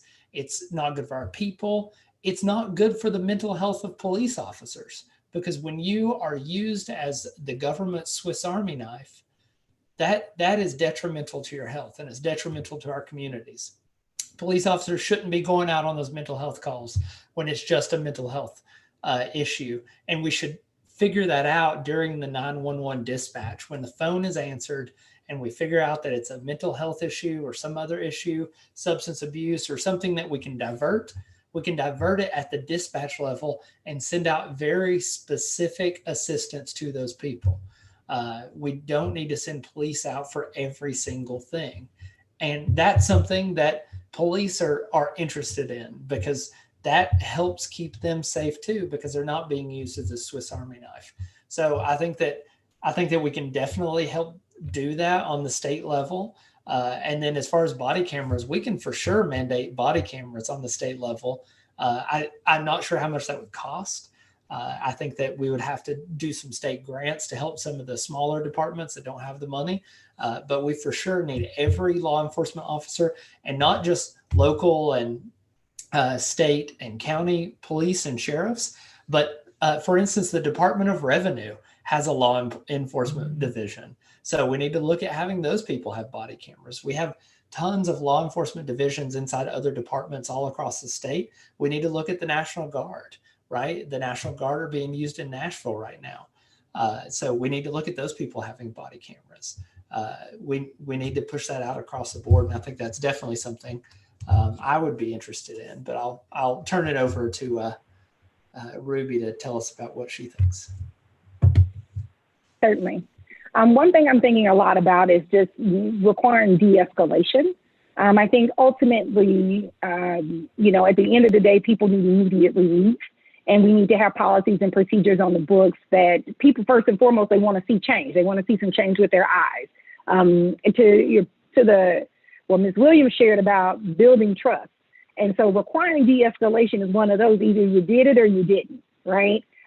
Coupled with recommendations around body cameras, et cetera. It's like, if you require de-escalation, then all of a sudden it triggers a number of things that internally, departments, teams, anyone who is working in law enforcement has to then engage in order to meet that mandate. And I say that because, requiring de-escalation is something that, regardless of who the law enforcement individual is, the officer is, they are extending a level of humanity to the individual. Because then all of a sudden, if you're required to de-escalate, then you're required to think about what are the supports that this person might need. Are they having a mental health crisis? Because then all of a sudden you have to then do all of those things. And I zero in on that in particular because that's something, again, to what Matthew shared. If there are lots of different police, officers or law enforcement within different departments, then you need something that quickly becomes the norm across the board. And also, quite frankly, something that immediately benefits our communities. Because as we work to figure out, again, because we are undergoing a budgetary crisis, we are going to experience continued economic downturn coming out of this pandemic, we have to cut money from somewhere. And so we can't reduce money for schools. We can't all of a sudden stall on teacher salaries and then say, but we can spend more money militarizing our police force because that's going to help us in when we're experiencing economic duress. So I'm just very much a proponent of, in the short term, we need immediate solutions that can be passed at every level of government. Resolutions can be passed around de-escalation. There are things that people can do now to activate on that as we look at some of the longer term cuts that we're just going to have to make. And unfortunately, our police departments might need to be impacted because we can't continue to reduce services to our community, especially during a pandemic. That's true. And, but as far as the county, I was thinking about, I think it's time to really implement having a park position for the county and not just for the city because of the times that we're in. I think people still think this movement is cute. It's just going to just end. I think this is ongoing. The knocking on a door and tearing down walls, whatever people are doing, I think it's going to continue. So I think it would be wise for the county to really have a police review board for the county. And that's something that, if I'm elected, I will hope that I can work with the other commissioners and make sure that's done to protect our people during this difficult time and chaos. And we probably need to mandate those statewide for if you've got a police department, you need to have a community oversight board governed by local ordinance for sure. But you need to have that structure in there somewhere because it's so important. Yeah, it's good practice. That's all it is. It's just good practice. It's all about respecting the people and making sure the people feel like they can trust. The sheriff's department. Facts. Now, I will say this. In Memphis, we're facing a little bit of a different challenge because quite a few of our elected officials are Black. And so when you talk about Black elected officials sitting in, and so there's some nuance. So to your point about passing statewide, like oversight boards, if they're simply filled with the friends of the people who are in power, simply that also is not meeting the needs. And so again, to your point about how do we take this a step further, there are counties that have these oversight boards and they still are not seeing us go far enough in terms of keeping citizens safe, in times of crisis. And so, I definitely hear and appreciate the efforts to continue to push those boards, but those boards need teeth. Because at the end of the day, just piling more compliance and quality assurance on top of citizens and then saying, you need to go to this board creates more bureaucracy, which we know creates barriers for access and engagement for poor and under-resourced communities, especially when you think that the average voter is reading most of their content at a third grade level. They don't have the emotional energy to navigate bureaucracy. And so I'm to your point around these boards need to have teeth. They also need to be filled with folks who we are providing the resources and support for them to ongoing develop their own sophisticated opinions and perspective on what policies communities need. Because at least here in Shelby County, one of the things that we are struggling with right now is when it's Black people at the helm who have been at the helm for quite some time, who are products of the communities that we live in, and we're still not seeing enough traction, then where do we go? And if boards and stuff are the path forward, at least we're trying to figure that out in Shelby County, but it's got to have some teeth, and then those boards need to have some turnover. Because I also don't want someone parked on that board for 10 or 15 years. Meanwhile, we are still going to funerals and vigils, posting Black squares on social media because things are not fundamentally different. And so I speak only for Shelby County, and that we got some stuff in-house that we are trying to navigate. But at the same time, again, we have to continue to move forward with race forward policies on the books that don't simply placate and make people feel good about injustice. Like we have to begin to actually make real traction that citizens can see. And at least here in Memphis, we're making some ground, but it's just not fast enough and for the needs that we see in front of us. Excellent. That's some great insight. Yeah. Because I keep thinking, I was like, when you was talking, I said, well, all skin folk ain't kinfolk. Is that how you say it? You know, just making sure the right people are at the table and not trying to elevate their own household and forget about the community, because we have that problem here too. So we might not be Memphis, And I but think we struggle with that too. Yes, nationwide problems. And I think that's the challenge. Like, that's the challenge, because one of my favorite movie series is The Matrix. We are all born into this system. Mm-hmm. And this system does a very good job of indoctrinating us on our place in this system. Mm-hmm. And as we work to dismantle that and do that work, it's like, well, how do we then select leaders who themselves are doing the identity work to understand, like, I have the duality of both being a Black woman who is experiencing everything that everyone else is experiencing, but the responsibility of as a public servant of bearing that weight and bearing the brunt of that, and knowing at times that to be on the right side of history means that you may not be popular, which is why I have a lot of respect for a lot of elected officials, people of color, Black people in particular, who have served, and at the end of their tenure, they weren't popular, but they made decisions that put our state, our country, and our counties pointing in the right direction. And I think that that's a hard conversation, because we both want diversity in our ranks in terms of elected officials, but we also need our brothers and sisters in different counties and communities where we don't have as many African Americans to rise into leadership roles, so that our pipeline of leadership is just bigger for our state. Right. All right, ladies and gentlemen, I got to move y'all on because we got some questions shooting in this chat, and I think Denzel had a question, so I'm gonna let Denzel go first with his question for the team, and then I'll start introducing some of these chat questions. Matthew, I had a question for Ms. Dennis, but she pretty much answered it. It was really wanting to know what type of infrastructure does Memphis have when it comes to, that community and law enforcement relationship. Like, what do you guys have in place? What have you noticed that's been working? What hasn't been working? Because this, Park's been around for, I want to say 1998 here in Knoxville, September 1998. So we've been looking 20 plus years now for us. 20 plus years now. And when you ask Knoxville residents what Park is, they still have no clue. So is there any things are there things that you guys have in place to put out to your community, let them know that those resources are available when it comes to police review? Yep. I mean, people, like, organizations are doing a good job of sharing that. But the thing is that we also are trying to find candidates for our DA, to run for DA and a lot of other things, because even when things are being pointed out, things are being brought to these groups, like the communities that are being impacted are not satisfied with the resolution. And at the end of the day, if the community is not satisfied with the resolution and you continue to see footage, so we're going into night 8 of our protests, right? Mm-hmm. And so we're also seeing, we just had a meeting where there was not a single Black woman standing up there talking about what is happening. And we all were just like, eyes as big as saucers. And so I say that to say, for the purposes of this conversation, yes, there are people working in the space. Is it working? Is it perfect? No, because we are navigating what that looks like. And we have new people who are entering the space all the time. And so I say all that to say, the board exists. But in light of the Darius Stewarts of the world and all the things that I have been seeing in the last 11 years I've lived in Memphis, it is not meeting the needs of the community. Not when we still have growing numbers of sky cops. I mean, that's the number one request right now in our city is Black people asking, can you put a sky cop in my neighborhood, inviting police surveillance? So there's still some education we need to do around what does it mean to have a safe, healthy, thriving community. But some of that is also doing the work as a community to unpack that proximity to dominant culture is not going to keep us safe. And that proximity piece and that pride and that empowerment piece, can you create that from compliance? Can you create that from a community board, a policing board? I don't know if those two things can be done.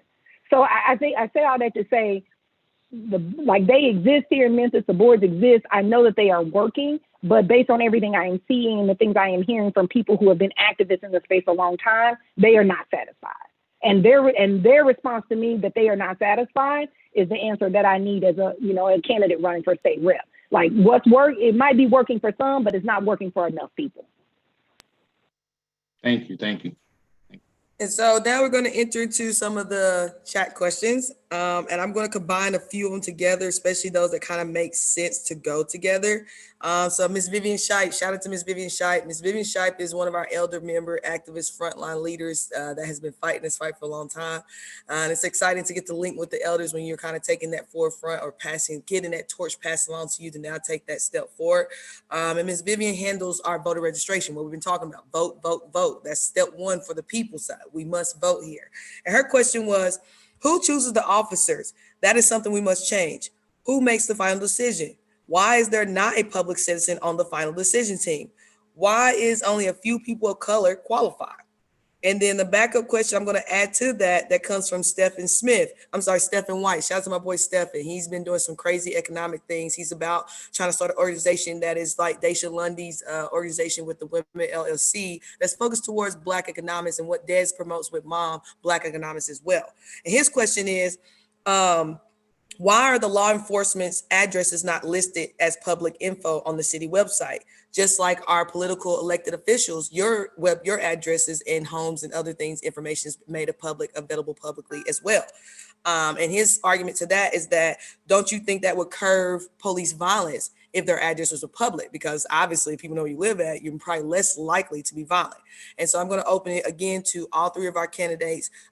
Basically, the process that Ms. Vivian talked about, and then what Mr. Stephen White is talking about, making the police information public to the public, because they are a public service office and entity. So I'll take that first question because we actually wrote it down. The answer to Miss Vivian's question is one of the things that we propose for here in Knoxville, thinking about that and thinking about how we hire police officers and how they get on the force and how the community can have a voice in that. One of the things that we said that we wanted was community hiring boards. So if someone, well, there's actually two things there. One is a residency requirement. You should live in the jurisdiction that you'll have as that police officer. So that we have police officers in KPD right now that don't live in the city. So one thing is a residency requirement. The other thing is that community hiring board. So if you're going to be coming into a community, whether it be Burlington or Vestal or whatever it is, members of that community would have input on the hiring. And I think that we even suggested and said it like this, that they would have veto power over that. So you can look at what we said, the full thing there. It's matthewpark.com/police for those police reforms that we all worked on together. So go check those out, but we have community hiring boards for that. I'll that's my input.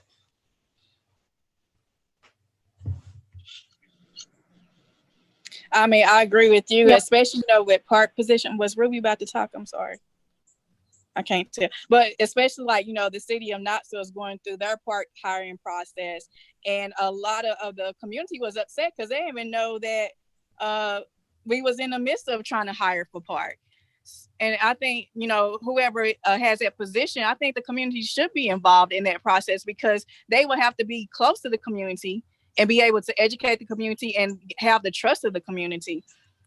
So I agree with you, Matthew, about that. And I hope that answers Vivian's question. But, FYI, for those people who are living in Knoxville, please know that the park position is supposed to be filled in June. So make sure you know who is in the running. I only know one person that's in the running for sure, and that's DIC Dingus. So, but make sure y'all stay close to that because you really want to make sure your park director is visible. And the next park meeting is the end of June. Is that correct? I have to look that up, Matthew. I'm not sure. I got it here. Miss Ruby, are you trying to give some input here? I'll look that up while you. No, so I was just going to jump in and say, so to your question around having folks participate in the hiring process, yes, I fully agree. I think that whenever you can and have individuals from the community who participate in the selection of those who are responsible and in a leadership role in the community, that it should have public input. how you go about doing that in a way that also honors, like, you know, how do you make sure you select the right people for that? There's a lot of thought and intention I would hope that anyone, you know, like would hope whoever is responsible for that puts into it, just because, again, systems are only as good as they are designed. So if from the very inception of it, it's not designed to be intentional, it doesn't leave space for people who can't quickly reply to email or quickly take a phone call, because those are, again, like the accoutrements of privilege. Like it can't, like having boards and all these opportunities where you basically have to have a full-time job with PTO, you know, a boss that's understanding, you have to own a car, and you have to do all these things to meaningfully engage. You got to have a suit, you know, you got to wear a suit to be there. All of these are also things that continue to marginalize and prevent people who are usually impacted by injustice from participating in their own liberation. So for me, I like to deal in the nuance of those things, not just the 50,000 foot level. This sounds like a great idea. Like as we get it on paper, whoever's doing that design, that's where the devil is. It's in the details and making sure that people who have little to no resources can just as meaningfully participate in that as someone who might have a college degree and access to friends and networks and financial resources. So that's my first response. To the point about releasing public information, I'll tell you how we currently do it. So when I was on staff, I worked at the Achievement School District. Technically, my employer was the Tennessee Department of Education. You could go into the TNDOE and see not only my salary, but you could see where I worked. I do think that there is a path to having a database in the same way you can search like PACs, you can search financial contributions, that creates transparency in who is policing in our communities. Because if someone you know from high school is going up for a job and they were, you know, kind of doing some stuff and things like that, there should be mechanisms that help us elevate leaders who need to be in law enforcement and who can be transformative.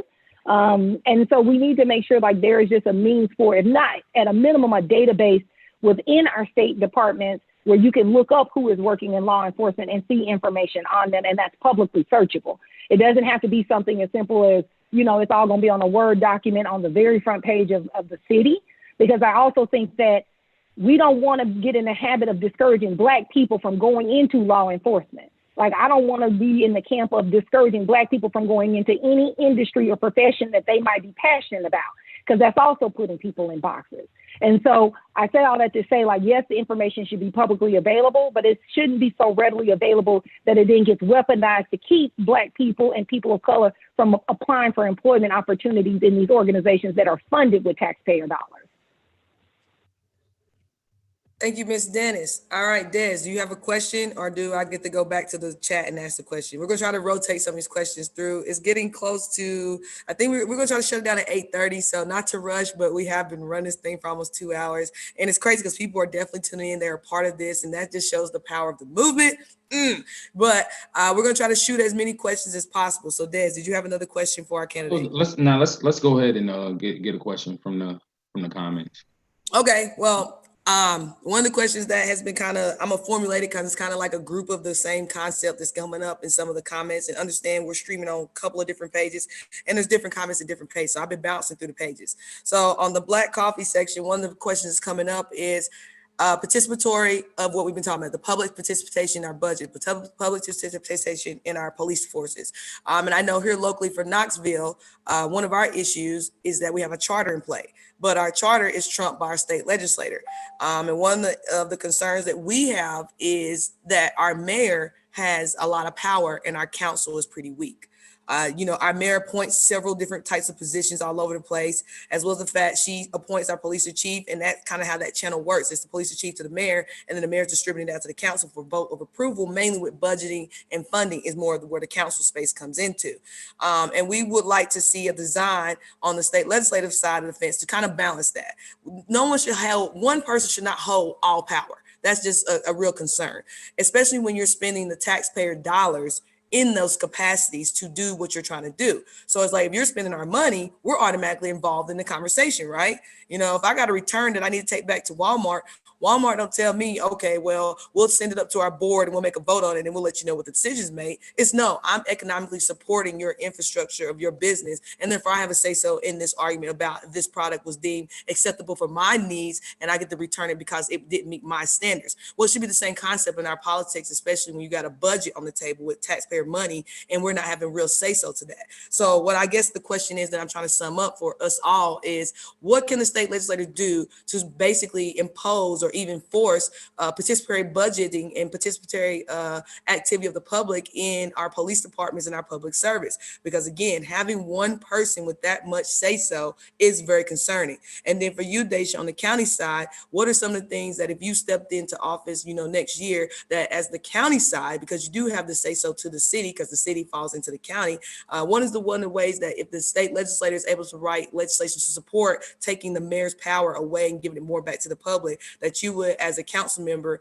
ensure that when voting comes and your power is stored in that council position as the county commissioner, that you would ensure that when you're making those votes, you're doing it in the concept, in the mindset, and the integrity of what the public wants. Because now you have a legislator supporting you that says that because the mayor says so, ain't the reason why I got to vote this way or that way. I mean, technically in that sense, or that you can now reject not just budgeting votes, but just even whole proposals as a whole, or being part of that conversation with the mayor when they're creating those agendas and what they want to put on it, that you're making those priorities for these things need to be put on agenda, and even have the authority to say, we are going to put these things on agenda because this is what the public wants to talk about.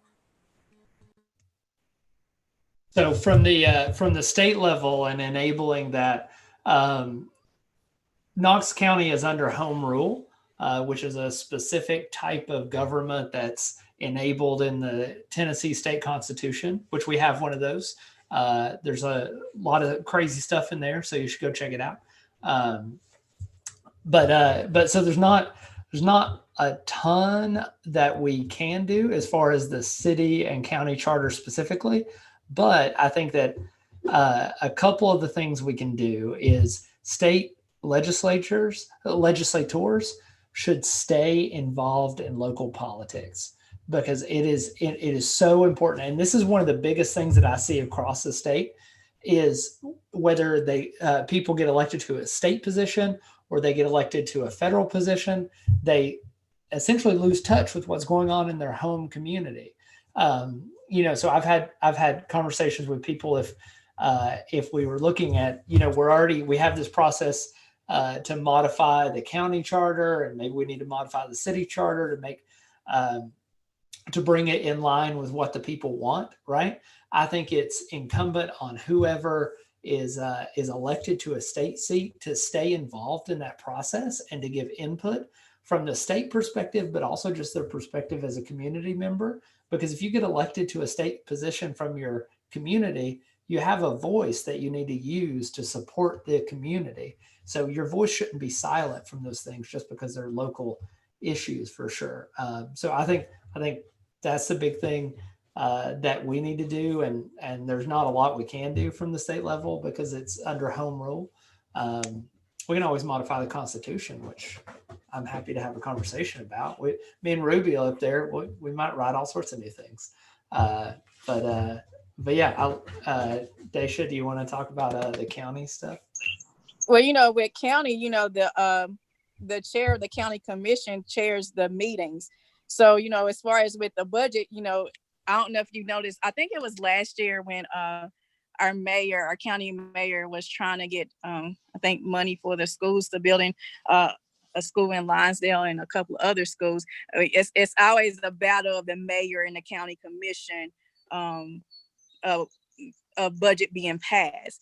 I was really inspired by the city council movement and Amelia Parker and that whole movement of teaching, because I think one way we can change how we get money for our district and our community is really educating our people how the process works and getting them more engaged in the process. And that's something I said at another interview this week. It's like I want to use the concept that they educated the community about the budget and how it works, and just making sure that people are just involved. Because I think if we inspire the people to get involved, we can get a lot more stuff done. And that's something I would want to do on a county side too, is making sure that our district is educated on the budget process, because it can get a little difficult, and it's hard to navigate those numbers, especially especially when you don't make that much money a year. It's an $800 million budget. So there's a lot to learn. And I think it starts with education of our community and making sure they're involved. I hope I answered that question. Oh, you did good. Ms. Powell, do you have anything you want to throw in the hat on this? Nope, I'm being respectful of time because I know there's some other questions. So I was going to wait for the next one. All right, cool. This is a really good one. So this one comes to you, Ms. Powell, and it comes from our guy, DIC Dingus, that we just talked about, that is one of the park candidates. We want to also take the time to acknowledge that Ms. Ola of the AKA sorority organization here has also got her hat in that table of trying to be one of those park representative directors. It was a very awesome to get the opportunity to talk to her and really stand and see what she stands at. And honestly, between her and DIC, they're in alignment with what the public is asking for. But DIC asks, what is the active role of Black Lives Matter in Memphis? And are they helping to rewrite policy with the Shelby County Commission in their government? So I want to make sure that I am very, very clear that I am not, what I'm about to share is only my opinion. I am not in any way speaking for the Black Lives Matter chapter here in Memphis. So I will say that they have been reaching out to work with elected officials. Now, what that looks like, I will defer you to their Facebook page. And the founder of the Black Lives Matter movement here, Ms. Jones, who manages the chapter, she has spoken in the most recent days very explicitly about that relationship. And so I invite anyone to go to her page and read her words, because she's been very clear on why things look the way they look and the role that they have been playing before all of this started. But I'll say this, again, it kind of comes back in Memphis. It's a little bit of a different challenge because we have Black leaders who are holding other Black leaders accountable, and that nuance just looks a little bit different. And so what we are grappling with is not simply can we make these policy changes, because we know that we can. We have individuals who visually represent the interests of the communities that are most impacted at the table. It's a matter of figuring out, well, then what has been the barrier holding folks back? And so I say all that to say there are lots of theories around why that is the case. I think at the end of the day, at least here in Memphis, we often are, we are a Democratic county. We have lots of Democratic leadership. And so we are also looking across the state to say a lot of times Memphis leads the charge, particularly on issues around lines of race. Our leaders typically carry that weight. And so we are actually hoping to see other Black leaders and brown leaders from across the state and our allies engage in helping out what is happening. Because again, the Black women and the leaders on the front lines here in Memphis have been doing it for a long time. They are tired. And so they are looking for people to reach out and provide support. And so I say all that to say that, they have made demands. The demands have been posted in a number of Facebook groups. Those demands around the police force, defunding our police department, have been formally presented to our elected officials here. We are hoping that they activate on those, but as it stands right now, it looks like not a lot of progress has been made. And again, to go back to the press conference that we saw, those leaders were not invited to that press conference. And so, you got to first, again, we have some politics around, as Democrats in this part of the state, what does our work together look like, and how do we lead in a way that models what is possible? So not a lot of progress, but I'll defer to their official pages because they have put out official, personal statements around how we got to where we are right now. Nice. Des, do you have a question? Yeah, I just, do we have, this is for the candidates, do we have anything, is there a type of structure that's set in place currently that requires state officials and local officials to stay in contact with each other? Because I feel like that's something that's very crucial when it comes to us moving forward and making progress, is our state officials and our local officials having that communication between each other. So do we hear of that? Do we already have something in place? Is that something that's mandatory? Because here in Knoxville, we haven't seen it. So that was just a question that I had. No.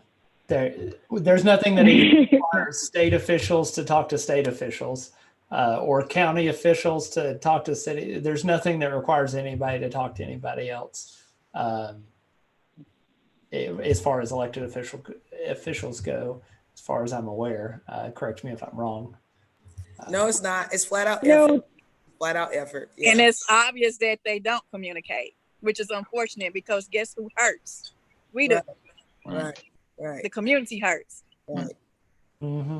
Oh, and And I think some of it is also about creating a culture where that's okay, right? Because right now, like, culture reinforces people to be very tribal. Like, pick your issue and fight hard, dig in, don't give up, don't compromise. And like, tribalism is something I think culturally we're grappling with as Americans.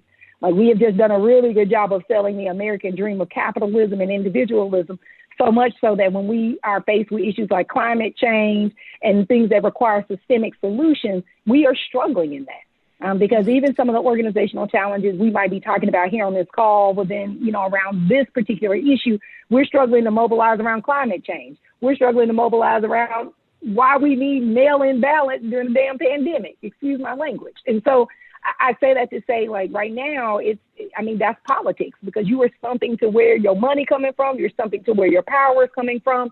You're reaching out and cultivating those relationships. And so, unfortunately, as members of a collectivist culture where our very upbringing, our background is such that ain't even how we roll, we're essentially having to reimagine what does work look like across lines of difference. And so, some of that is just a byproduct of, capitalism is what built this great nation. People being very good at taking care of their own personal interests is what got us here. And so to convince people that you need to lead differently is about getting people to believe that we can create a future where everyone's successful, not using any of the same systems and structures. And that's just hard to convince a human, like, oh, I need to do something different to get a better result. I think if we can get to that place, we'll see also a lot of traction around climate change and some of the other systemic issues that are affecting all humans on the planet, not just, folks in Tennessee. All right, bonus round. Here we go. Last 10 minutes of our show tonight. Last 10 minutes. So we're going to shoot off as many questions as possible. Des, I need you to hold me a clock. We're going 2 minutes onto each question. I see 1, 2, 3, 4, about 4 questions that are loaded in our comment section. So 2 minutes apiece, that's 8 minutes. And then a closeout for everybody to go around. Des, keep time for me. Give me the universal sign in the military for stop, which is actually the unity fist, believe it or not. So 2 minute round. Here we go. The first question is going to be, is it possible to pay the community to do community policing versus our police departments? Go ahead, start. Yes.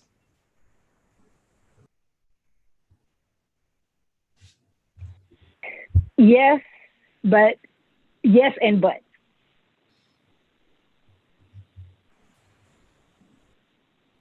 Ms. Lundy, what you think about that? Is it possible?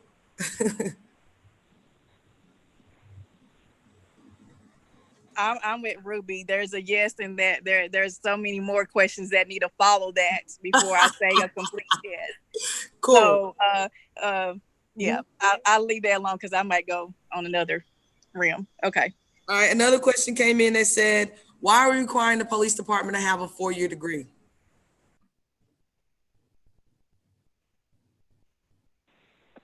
So I'll jump in. I think that we can't hold different standards for teachers than we do for police officers. We would not be excited about a teacher being in a classroom working with students who had not received the highest levels of education for their field and discipline. I think that holding a publicly served, like you're paid with public dollars, person who carries a gun to that standard is not unreasonable, nor is it extreme. Yeah, I think we were talking earlier in the office. Somebody said that it takes more time to become a barber or a hairdresser in this state than it does to become a police officer in some places. I agree with Ruby. Education and knowing yourself and being mentally stable and really understanding laws and understand how you operate, that comes with education. Next question. How are you guys going to work to make these community board position jobs that kind of help with some of the oversight and hiring of our police departments and other areas of our government more transparent and advertised? Because a lot of this stuff gets lost in traffic on these government websites. And it's like, if we're talking about transparency and community involvement, how we're going to make that more available so people that want to get involved and want to apply for these positions can actually know where to go and not have to guess around and bounce all over the websites to try to find the information. I say always connect with the community organizations like yours, Constance. You have a strong voice. We got a lot of organizations. Miss Vivian's organization, she has a strong voice. It's really connecting with those organizations that can reach out to everybody and just making sure they put it on blast. Like, so there's a position available, tell everybody, because the thing is, when Ruby was talking about tribalism, we don't want everybody to know. We don't want everybody's name in the pot. And we have to stop that, because we may be missing out on the most qualified person to be in that position, but since we like status quo, that person won't ever get that position. And that happened with Park, by the way, and that was very frustrating. I'm done. Sorry. Yeah, I mean, the one thing I'm definitely working with my team on is, regardless of, we are doing a ton of communication now. Social media is reshaping electoral politics in ways that, to be honest, the last time I think I saw it look like this was when Barack started to use it, right? And folks down in rural Louisiana like myself were getting in line. I remember going to vote for him during his first term and being the only person of color in line in Ponchatoula, Louisiana. And so I say that to say digital organizing is going to continue to take on a really big part of how we need to reach marginalized communities and then reach people who are underserved. Because at the end of the day, what I have seen consistently is people are going to get a phone. They may not have a lot of things, but they're going to get a phone.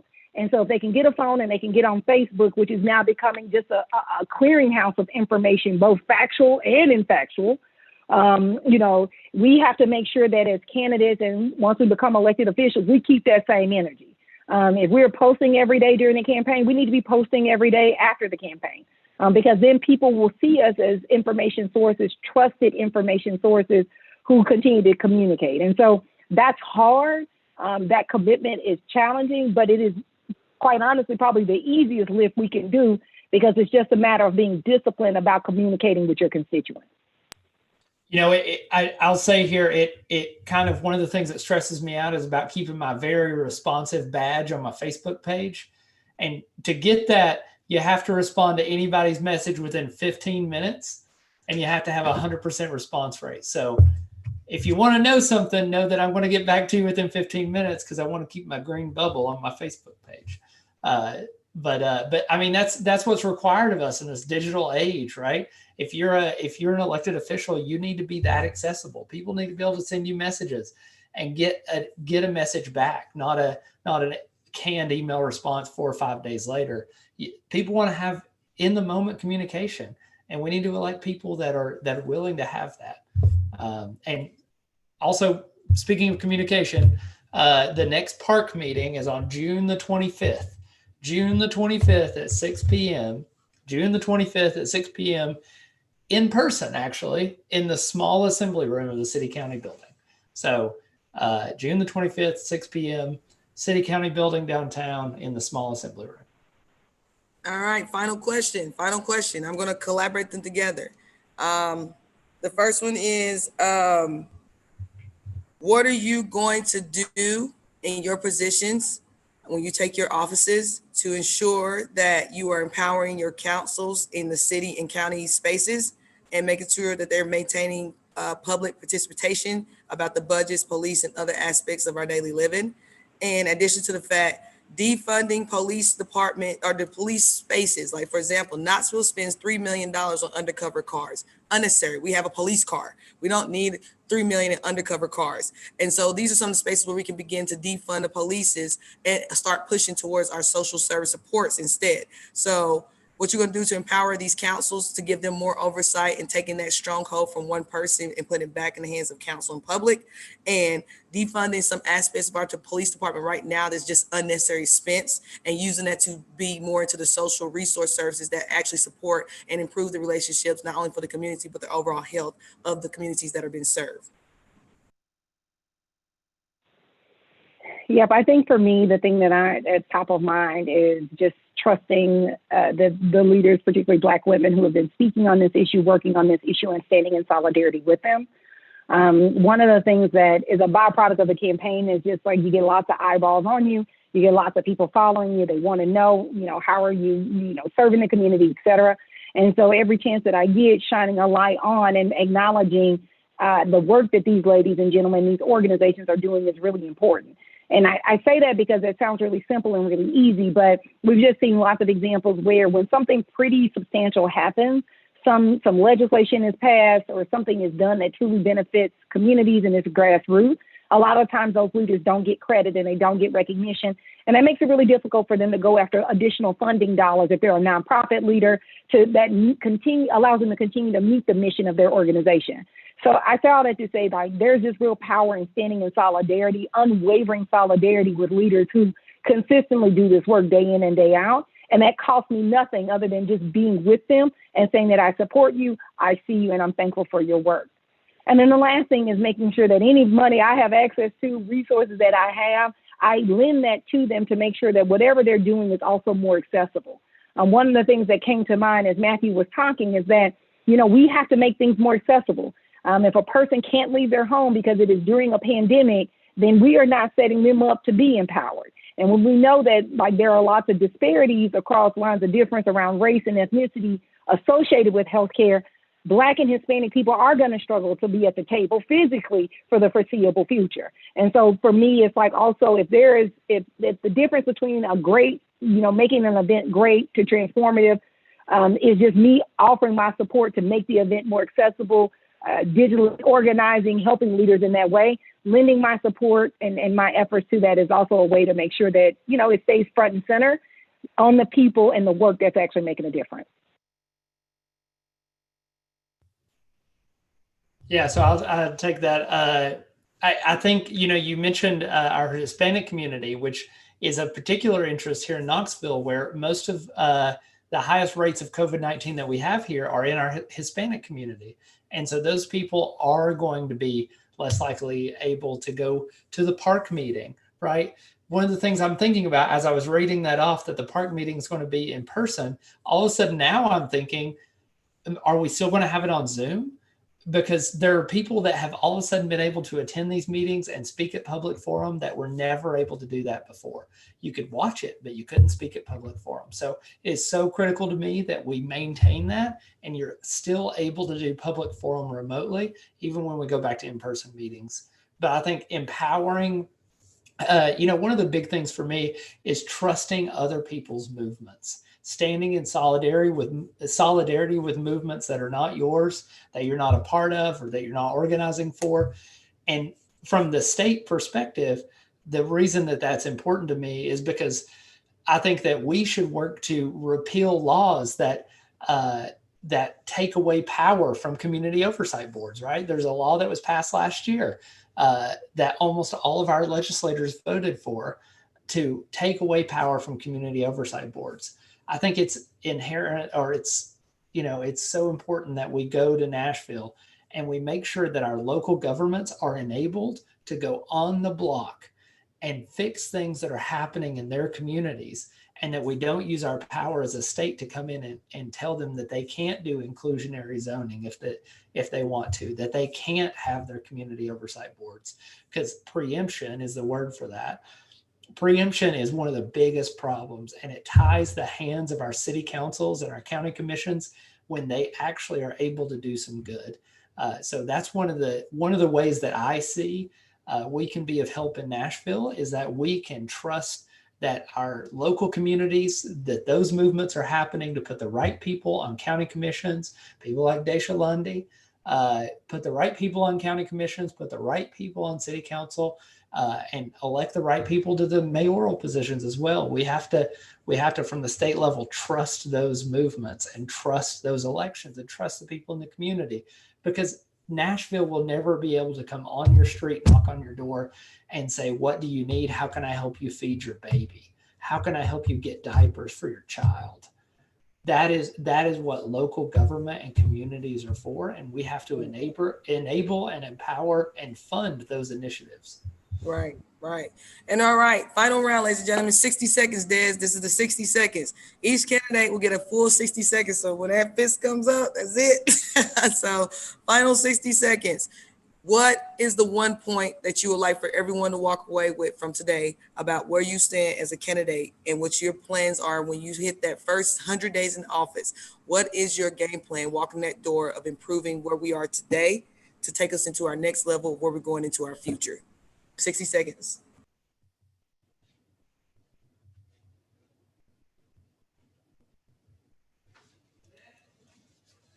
Okay. I think I could hear Constance. We're in the same place, so I could hear her saying, "Go, Matt." My big three things. The three things that I want to put on the table day one, and three bills maybe.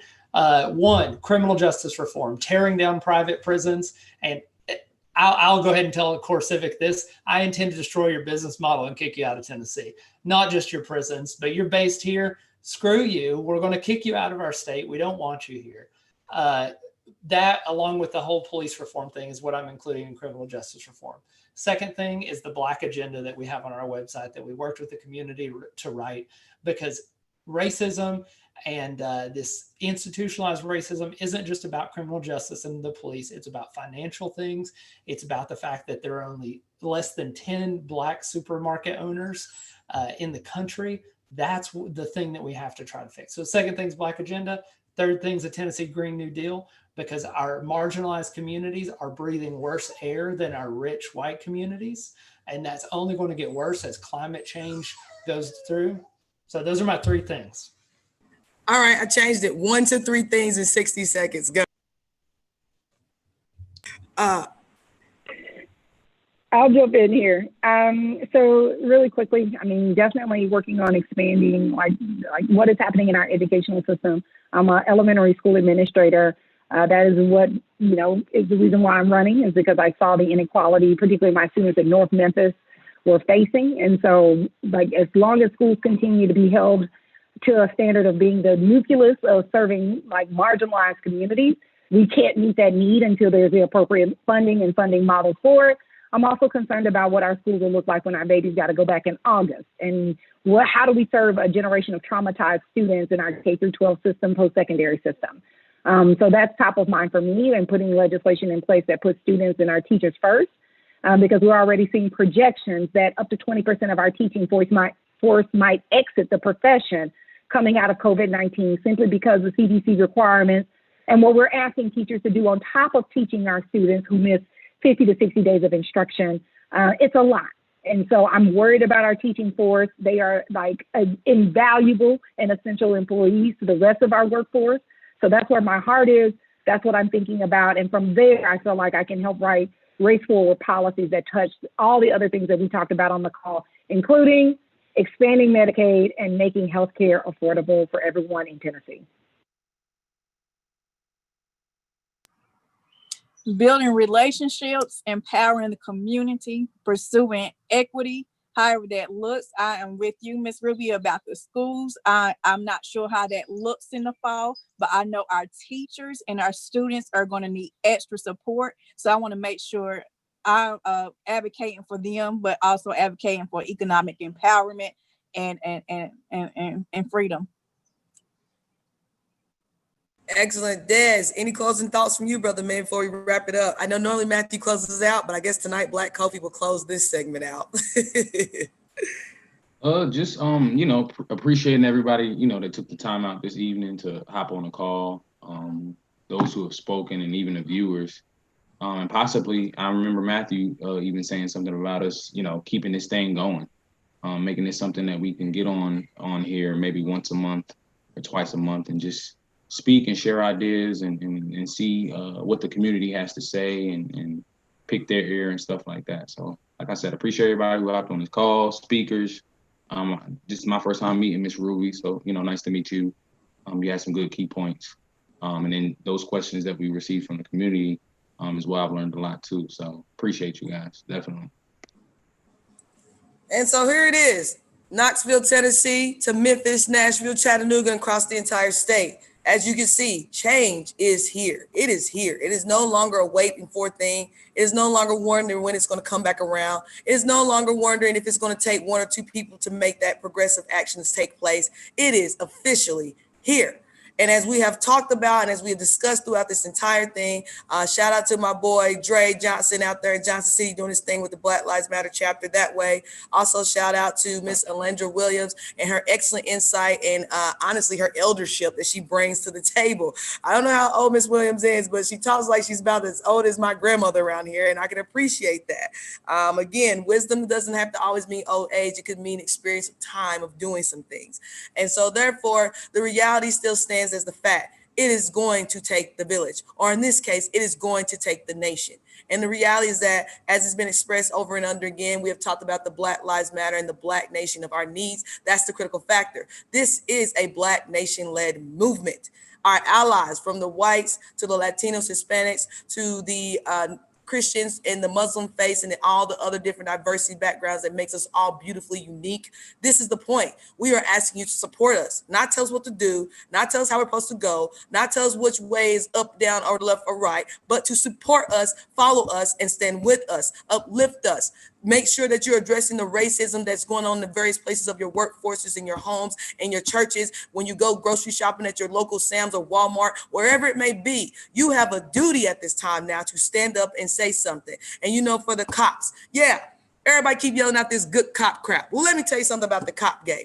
If you are a good cop and you see another cop behaving unethically or doing criminal activity, you have a duty as a good cop to say something and do the right thing. There are not too many Travis Barnfields that exist in America. That's right. Travis Barnfields was the officer here in our local police department that blew the whistle and said, we got some serious ethical and corruption and cultural issues going on inside this department. And unfortunately, it led to some reprimanding and some retaliation to him, but I hope he got paid because he did get a lawyer and file a lawsuit, and he deserved that. But we need more Travis Barnfields in our police forces. You see somebody not doing the right thing, just like if he didn't or didn't have on a badge, you have the duty to report that, tell that, and get that rectified and corrected. In Knoxville, in the whole entire state of Tennessee, 2020 elections are happening. And these are 3 candidates that have all been endorsed by the Black Coffee Organization. And you know why we endorsed them? If you sat through this whole segment, you find out these are people from these particular areas that we are talking about have dealt with the oppression and the chronicle trials and errors of what it means when you are the little man on the back end of the stick fighting for the justice and equality that we have discussed. As it was said before, equality is one thing. Equal treatment and under the law is another thing. Having that blue badge on and immunity is another thing. Being a Black man or a Black woman or a Black child or Black or PLC or melanated nation individual is a whole nother concept as it is to our white counterpartners and those other ethnicities and other nationalities identified under the Caucasian nation. Please understand, the time is now, and the places and the positions we are taking are non-negotiable. This is not a negotiable state. This is a demand and must take state. And as it's been mentioned constantly throughout this conversation, history has told us it is not those who ask, it is those who demand and take. And now I ask you, America, when are you ready, as we have been speaking, as in right now, are you ready to take what is ours? Again, the time has came. It is now. Support, support, support. Support your candidates. Make sure that all the candidates drop their links. Donate to these organizations. Donate to these campaigns because they need the funds to do the work. Donate to your Black organizations on the grassroots level that are fighting out here day in and day out and even providing social services to those in need. Support them.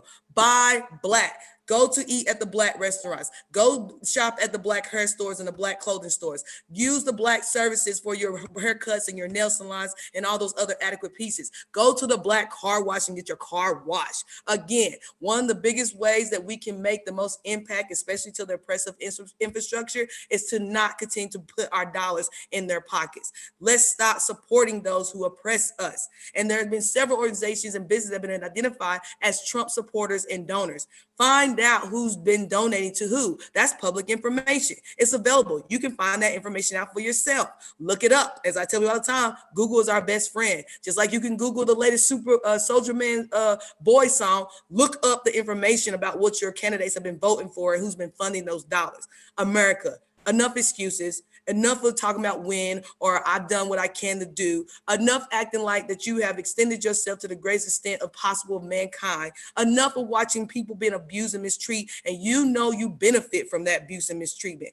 Enough of holding on to the grips and the constant oppression and racism that is constantly administered across multiple nations of people. If you are a woman, you need to vote. If you are a Black person, you need to vote. If you are a POC, you need to vote. If you are handicapped or disabled, you need to vote. You see what I'm saying? These are areas that are constantly oppressed. And again, oppressive nation. The only way we're going to liberate, you have to liberate the Black nation. Because again, the oppressive system was designed off of our blood, sweat, and tears of our ancestors' skins. That's all I have to say tonight. Matt, take the mic. You got to close it out.